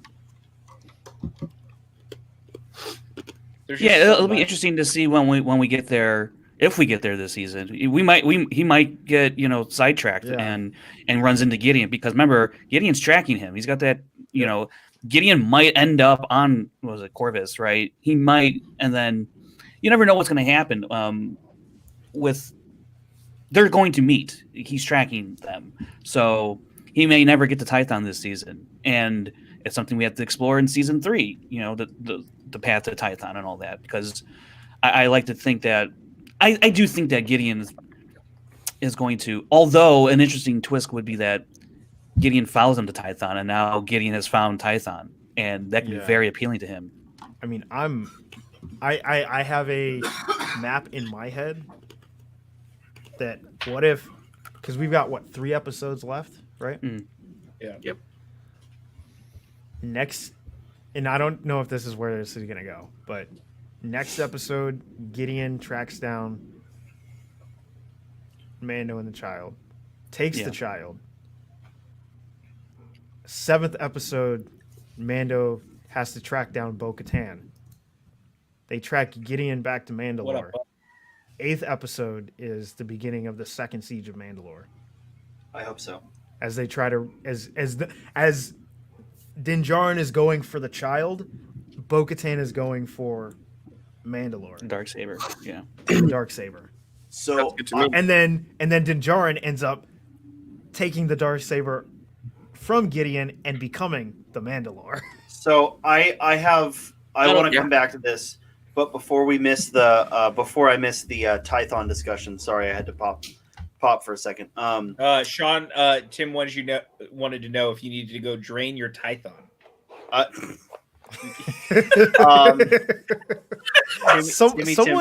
Someone get rid of that guy. Can someone pull mod powers from Tim and then remove Tim from our chat? He didn't put that in the chat. He texted me that privately. Oh, fucking my god! He just has access from all directions. So Ahsoka, to me, in this episode, felt a little bit more bloodthirsty. What if Ahsoka wanted Din to take Grogu to the Seeing Stone in order to call out to Ezra to get a hold of Ezra? What if her motives were not pure? I mean, wait, why? So you're saying Ahsoka? Would that make her motives not pure though? Like, well, because she's using them doesn't mean that it's not for a good. It's not pure in their standpoint. What if Ahsoka is trying to just find another way to get a hold of Ezra. I mean, No, possibly. no, that's. But I don't think that's what it is. I think that the change, because one of the biggest things that people like, I've seen a lot of critiques about the coldness of Ahsoka, right? One of the biggest things we have to remember is this is not Clone Wars Ahsoka. But yeah, this is post Rebel Ahsoka. Well, and I don't think she was cold. So- look at so- the look on her face here. That like I mean, she's she's not cold, but she's a lot more mature, controlled, Battle hardened. But Yeah.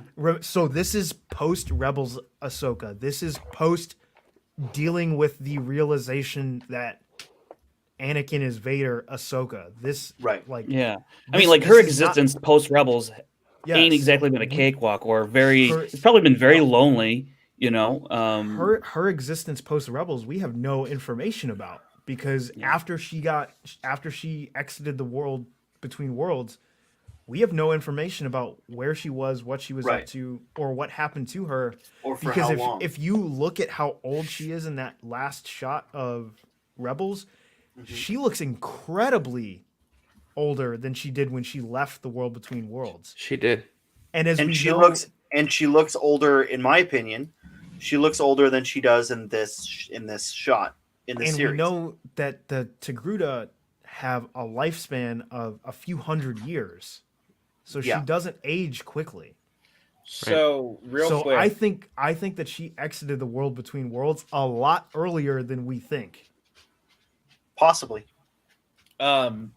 You know, I mean, wanna there's go also back this to thing the- of transferring animation to live action, and I'm not gonna like nitpick here if like something doesn't match up or this doesn't look right. I mean, that's you- that's Or like not her what I'm doing. mantras aren't long Aesthetic. enough. Yeah, No, I'm not let's doing get into that. Let's Because- get into that. because- I've got some images here. Okay. Because I know why that is. That's because there's no way that they could conceivably keep those under Practically- control and do what they wanted Yep. her to do in those scenes. it's a practical. they choice, would have had to CGI them, and it would have looked ridiculous. Yep. Yeah. It's a purely logistical filmmaking choice, and so you need to. That's like people Deal. getting upset about. Is this Kylo really a Ren's point of scar. issue for For Sean? Shelley, it is. Yeah, so Are you talking fucking about kidding it. me? It's like it really is to me. It's like people getting upset about Kylo Ren's scar. Like it's something that it was a filmmaking choice because they had to make changes in order to make it look better. Some things All don't right. translate. No, it doesn't bug me that much. It's just something that I wish would have. You're just a fucking nerd, is what it is. Yeah, it's just something I wish would have been better. It looked great. You sad man. But I do like the Ahsoka's age. I think does Play into that. play into where she is as a character and how long she's lived and how much time has passed, which we have no clear understanding of. We lost viewers when Sean started talking nonsense. I just want that noted. Our viewer count went down because Sean started talking about that. But I do think that the difference in Ahsoka's personality is due to the amount of time that's passed and what has happened that we don't know. Yeah. And will probably be explored in whatever Spin-off. live action or animated spin-off this was a pilot for, because we all know that. Yeah, this was a pilot. Yes. So here's the last thing. I mean, not the last thing. We can talk about however much we want to talk about. But Dwain, you were talking about where you think we're going next. Yes. I would like to see Din become the Mandalore, but I would like him to have that crisis of faith first. I think he needs to have that conflict of the two sides of Mandalore, and he needs to bring them together. Yep. I Yeah, almost that's what I Backdoor was Pilot was the name of my first film. Don't do it. I was gonna say, don't be a Tim Franco. I almost want the opposite, and I want his crisis of identity to happen because he has to pick between the child and being the Mandalore. Well, here's the problem with that, right? Bo-Katan and the true Mandalorians aren't going to they're not going to stop him from having the child with him, regardless of if he's Mandalorian. But he's going to have to return. But he is going to have to complete his mission. Because I think regardless of whether he takes the helmet off or not, and has that crisis of identity, he's still going to have that like drive to return the child to his people. Whether you call that the Jedi or his actual species, I think he's still going to see that through. Unless he doesn't, and he just raises the child as a foundling. I don't think that's going to happen. I think that's where you find the real crisis is going to become him, if he does become the Mandalore, would be him having to choose between being the Mandalore and continuing his mission to return the child to its people. Gotcha. Yeah, that's fair. I think that is going to be, and maybe they get to that after he has the crisis of identity of taking his helmet off, and what actually makes you a true Mandalorian. Well, I just personally would like to see. I would like to see an inner Mandalore conflict, and I would like to see the Mandalore get united.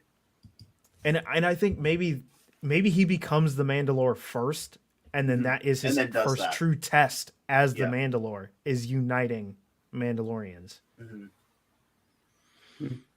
But because if let's say he does take the child to Tython, and let's say if the child makes no decision, and the child's decision is the child wants to stay with Din, like, then it doesn't matter if he takes him back to his people. If the child wants to stay with Din, it doesn't matter in terms of the child, right? But remember, he wasn't given the mission by the child. But he was given. But that's kind of my point. He was given the mission by the Death Watch Mandalorians. The Children of the Watch. Yes. Yeah. His mission is to return the child to its people. And if he becomes Mandalore, he would probably become Mandalore with the help of Bo-Katan, not not the Children of the Watch. So that's my point. If he becomes Mandalore with the help of the true Mandalorians, his mission doesn't matter. The mission of the Armorer, and if he has that, but then wouldn't he have to give up the child still, though? Not necessarily, because where do the foundlings go to get? Well, that's actually it's something we don't have an answer to. Yeah, because where are the foundlings trained, or how are they trained? Well, they would be trained by their clan, and if he becomes the Mandalore with the help of the true Mandalorians, his clan would be aligned with the true Mandalorians, not with the Children of the Watch. I mean, he does have a clan. Well, he's his own clan. He's a one-man clan. Yeah. Right now, once he was given the sigil, he now has a clan. Which goes back to Dwain. I think this was before you were joining us. I want to see him build his clan with Cobb Vanth and Grief Karga. I mean, it would be interesting. I mean, it would be interesting. Okay, so there we go. There's an interesting. Once he takes his helmet off, what if he gives the armor back to Cobb Vanth? I think that's a possibility. That's kind of what I'm saying. I think that it's possible that we're seeing that once, and that's kind of so. Dwain, I'm realizing we're getting super nerd here, folks. I'm realizing I'm talking about a bunch of stuff that you weren't here to hear my thoughts on before. My whole thing that I want to see out of the Mandalorian has nothing to do with Grogu.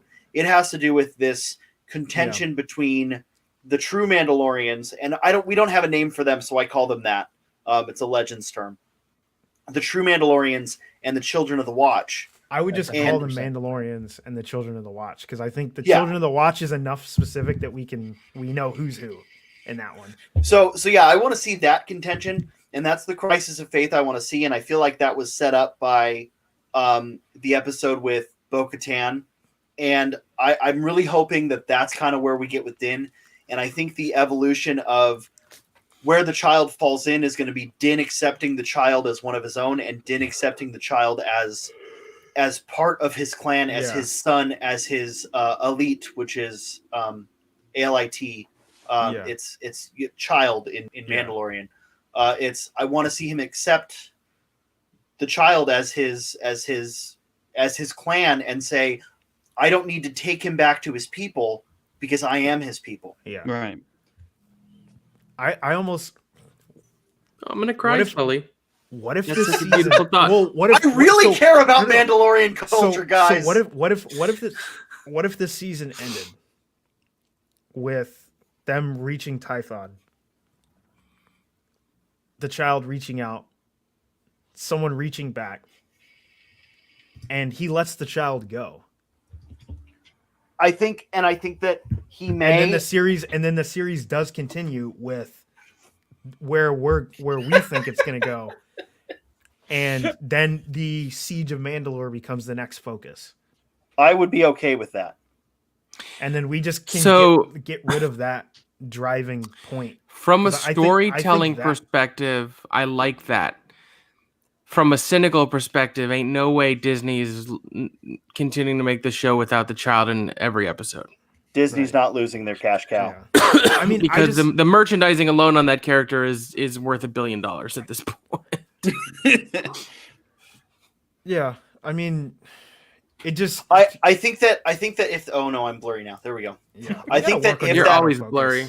Oh, You have the worst autofocus of any camera I've ever seen. I know, it's fucking terrible. I think that if that happens, I think that we will. Let's say he does give the child up. I think that we will eventually see him go back to get the child pretty quickly. Yeah. I don't know. I think that it. I don't think we'll ever get the focus that we want on. Oh wow, we're pulling in the focus again. No. I don't think we'll ever get the focus that we Goddamn want it, on the Sean. Mandalorian aspect of the show until the child is no longer part of the narrative. Yeah, I think you're right. Which I think with them you just do a whole new show, because I don't think there is a Mandalorian show without Grogu and without Din.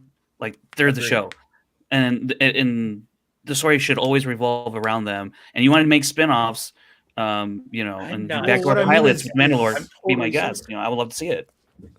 I mean, but how are they with how closely he is tied to who has the Darksaber? I don't know if you could do that spinoff without including Din Well, Djarin. I don't think you have to do a spinoff. I mean, because we've seen unless you end the show with like Bo-Katan getting the Darksaber. Yeah, I think you can. But I also feel like we've seen plenty of episodes that develop this kind of thing. Like the episode with Bo-Katan was very childlight. We can still do childlight episodes to focus on. He literally left the child with Frog. Or even episode 1, the child was there, but Yeah, I think this season more than last season has shown that the child can still be a part of it, but not have to always be with him. or the focus. Right. Because I think, and that's kind of what makes me think that they're leaning towards the child leaving the show. No, It's possible. It's certainly possible. I mean, but I think it's possible. I'm not saying that it's gonna happen. I just think Yeah. that it is possible because they've made every choice that they make is intentional. So the child being in less of the show is not an accident. no. They did it on purpose. But I think the child could stay. I'm saying I think the child could. We could focus on other things without the child necessarily leaving the show, and I think that's more likely just so they still have that marketing tool, because it's their. Star Wars always has that. They have BB-8. They've got Chopper, R2, Ezra, Ewoks. They always have their thing. So I think Jar that Jar? they will.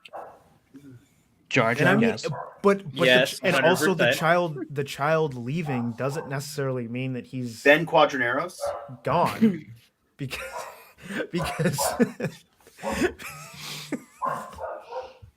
because there's always the potential of next season everyone say the child does leave at the end of the season. All of next season everyone is going to be like, okay, is this the episode where the child comes back? Yeah.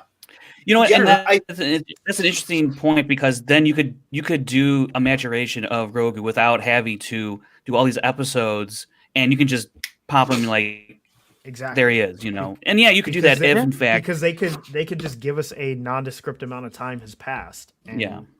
Yeah. Because like we don't know how much time has passed between season 1 and season 2. Like honestly. Right. And I mean, maybe that's like the heartbreaking season finale is that Mandalorian says, Has "All to right, let him Grogu, go do what you got to do. I'll see you around, kid." One of those deals, and it's a sad series finale. Maybe. Do you think they play that line? Yeah, I don't see why mean, not. I think He does they call him will. kid all the time. You know. Yeah, and that's another thing that gets me upset when people are like, call him the child. It's like, well, they don't even call him Din the calls him child. kid. Like Yeah. they call him so many different Well, things he calls him the in the child show. sometimes, But he calls him the child, kid. I He's called wonder asset. Like, if Din will he's called so many different struggle things. to call him around, Grogu. kid. Yeah, I wonder if Din Well, will still struggle to call him Grogu. he's Be like, kind of- kid, Grogu, whatever. We've kind of you know? seen a development of what he calls him, because in the early episodes he was very much always calling him the asset, or mostly the asset, and then he moved on to the child. And this season it's been a lot of kid. Yeah. And now it'll be Grogu. So I think that's a developmental thing as far as I'd also just like to note in the amount of time we're talking, we could have watched the episode 3 times. I mean, How do you know I'm not watching Yeah, it right now on another monitor? but I wouldn't have gotten to talk to did That was watch not it that right was before not me this. saying that we should have been doing that, but it's just how fascinating it is that you could talk for 2 hours about something Yeah. that's 41 minutes long. Yeah, that's true. Yeah. I mean, that's how much stuff was in this episode. Yeah, man. It's true. All right, I think we've kind of tapped out at this point of the things to talk about this episode. But real quick, does anyone have any final thoughts before we start saying our goodbyes and whatnot for today?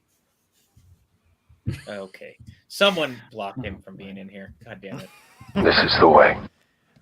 I should we do the? I mean, we've kind of done it a lot at this point, but where we think this is going?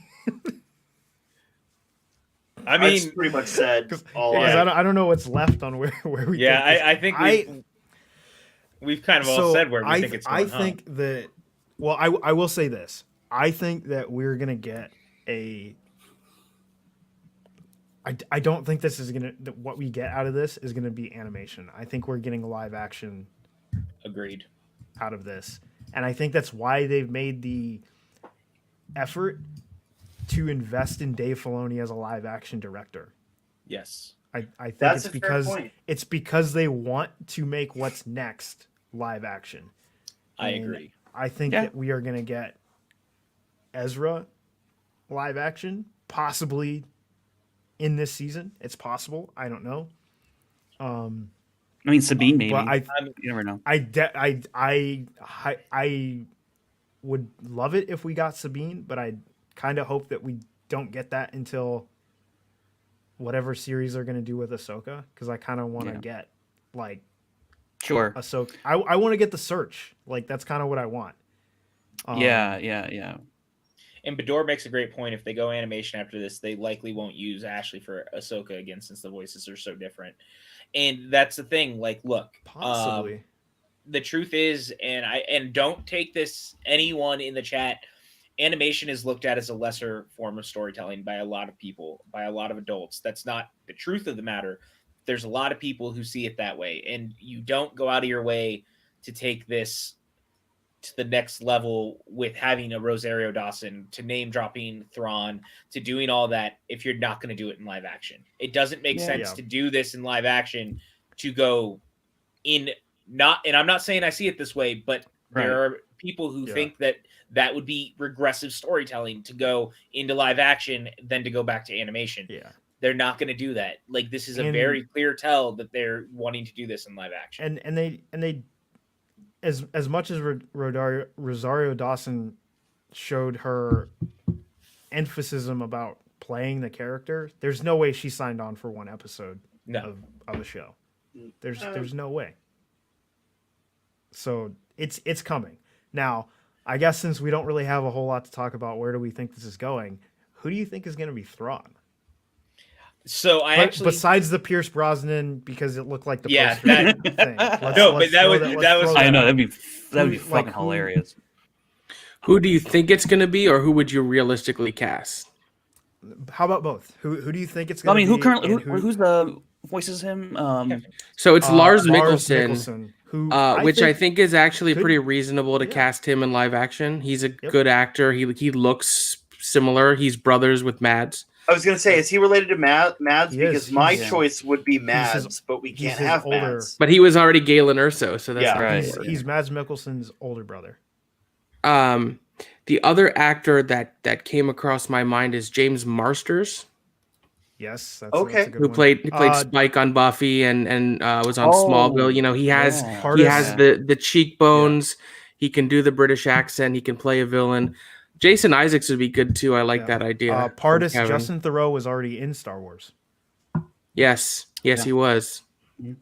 In last. He was the man with the The red flower on his lapel.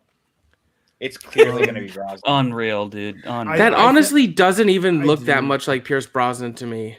Really? if, but if you tell me it's Pierce Brosnan, I go, yeah, that's Pierce Brosnan. Yes, he But I is. think you're also right. He's- I like Kevin. Did we point out what Kevin suggested? Because I really like that. Yeah, he did. Yeah.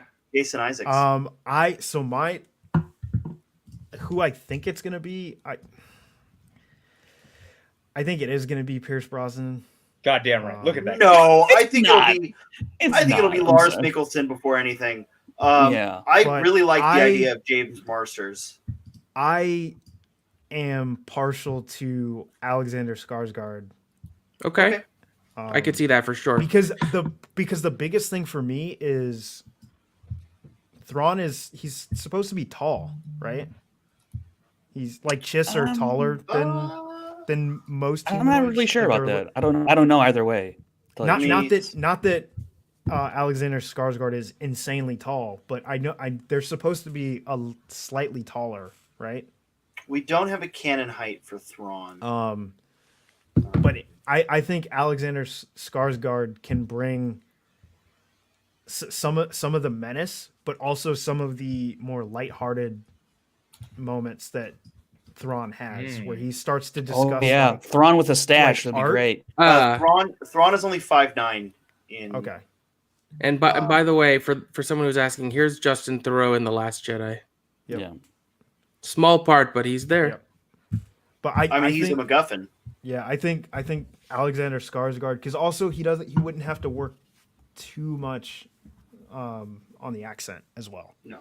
Yeah, that's what I was gonna say. Thrawn kind of has that nondescript, non-native English speaker. He feels, and this is part of what drew me to Alexander Skarsgård. He feels kind of like Bill in the first season of True Blood, like where he has this menace, but he also has this like, because Thrawn's appreciation of art and the way he connects to a culture through art is a little bit more, for lack of a better term, beautiful. Yeah.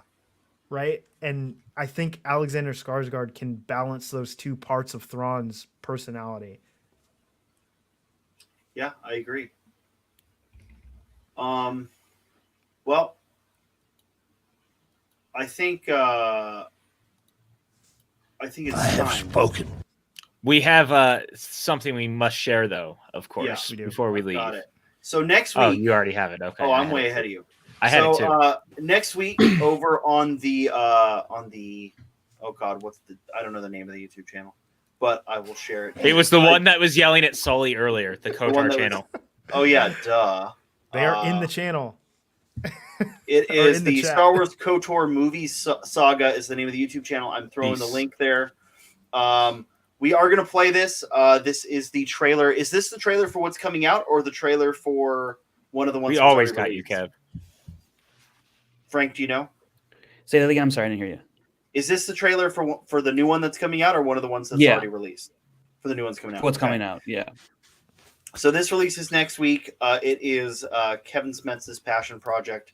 It is wonderful. He does a really good job of it, just using He the does. KOTOR engine It's to awesome. put together some wonderful Star Wars media. So without further ado, we're going to play the trailer. Yeah. Good job, Sean. You played like a champ.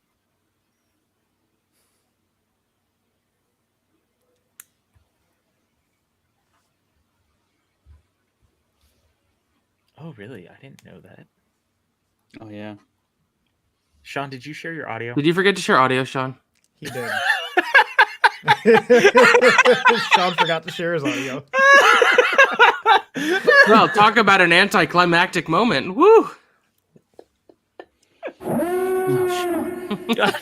Sean, you had one job, Sean. Let's try this again, shall we? Now we can see your soundboard. Revan was a genius on the field. Can you hear it? There was no Yes.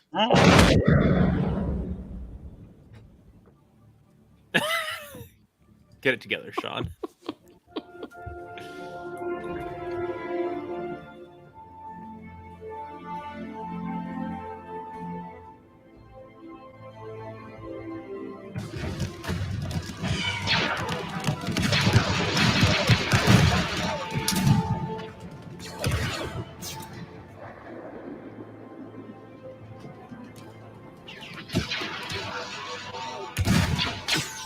Yeah, we lost. But there is no shame in it. We lost to the greatest single warrior the Republic has ever known. It was not your ships, or your men, or your vaunted fight for freedom that won this war. It was by the actions of one person, the Jedi Revan, that you prevailed.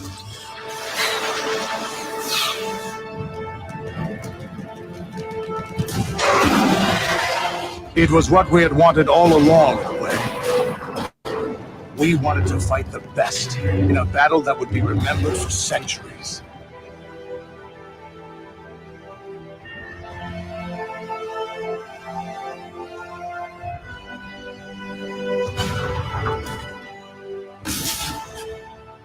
God, that's just so good.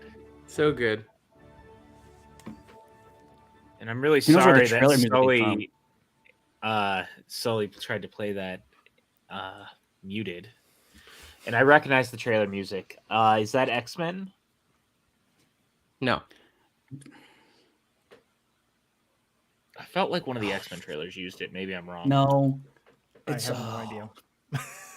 I always play this game with Kevin too. I'm like, Yeah, I was clearly, there. Clearly, we witnessed know how this game. poorly you do with Kevin-based games. What have I Yeah, done? yes. Red Yes, the thin red line. Yes. And it I premieres a believe week Kevin from correct- today. And correct me if I'm wrong, Kevin. That takes place before the events of the KOTOR game. I think. Anyways, Well, look. This has Dwain, been fun. Yes. where can the people find you? You can find me on Twitter at SuitUpSully.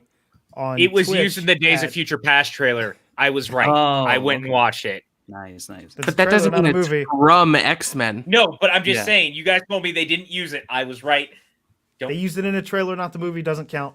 Got it. I agree with Dwayne. Actually, Dwayne, I- before we get there, real quick, tonight, Friendsgiving. Go Yes. Oh, watch. yeah. That's We'll give true. you all the rest of our channel plugs there, but you know what happens. We got a watch along Monday. We got Unwind tomorrow night. PJ's on the Action Guys tomorrow. All that. Dwayne, Okay, go ahead. So, like I said, you can find me on Twitter at SuitUpSully. You can find me on Twitch at Sean Sullivan. I'm currently playing Breath of the Wild and something else that I can't remember the name of the game. but Ori it's in the fun. Blind Forest. Yeah, Ori in the Blind Forest. So come check it out. And I have spoken. Wow. Frankie J. Yeah, you can find me on Twitter and Instagram at FrankieJ29. Also, I guess I'm appearing a little bit more on the LGR team over there when they do the Holocron with Bador and Justin. It's been fun Ooh, talking that's fun. Star Wars with them. So yeah, but Bador's got to be nice to me because she was giving me a guff here in the chat. I didn't appreciate it, but I understand. Some of the best content I've seen all year. Well, you could find me at Cinemaxwell on Twitter, Cinemaxwell Inc. on Instagram. You can find me at Maxwell Box Rocks. That's BOXROX on Twitch. And of course, I will be there tonight on the Friendsgiving. Maxwell. PJ? You can find me on the internet. You can find me on Twitter and Instagram at Chris Clark 8788. Those numbers mean nothing. Wait, someone's got to plug Dwain.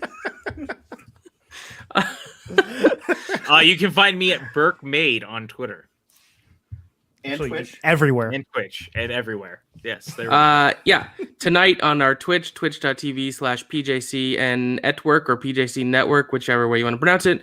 007 Friendsgiving. We're going to shoot and kill each other in various James Bond games. PJ's on the Action Guys tomorrow night, but we will be doing the Unwind on our normal time, 7 Pacific, 10 Eastern. Monday, Holiday Short Marathon, Grinch.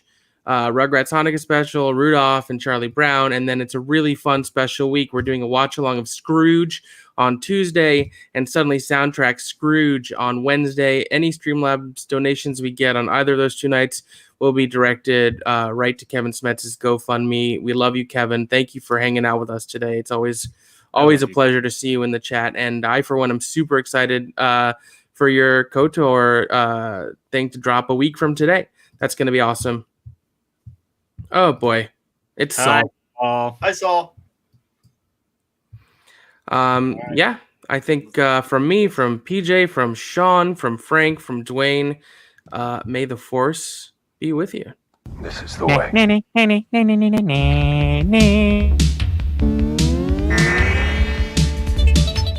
Tennis, I assume you've been in an office at some time or other where they have a water cooler. Yeah, I saw one in my Aunt Diane's office one time. Did you notice what happened?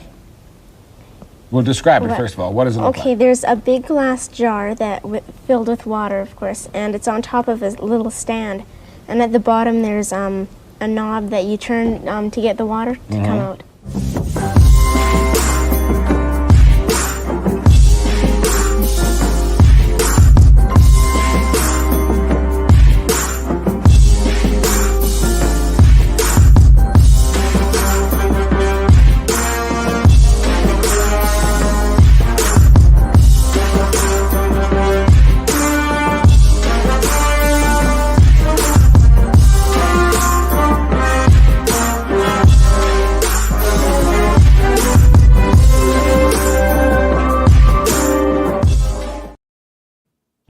Hey, real quick before you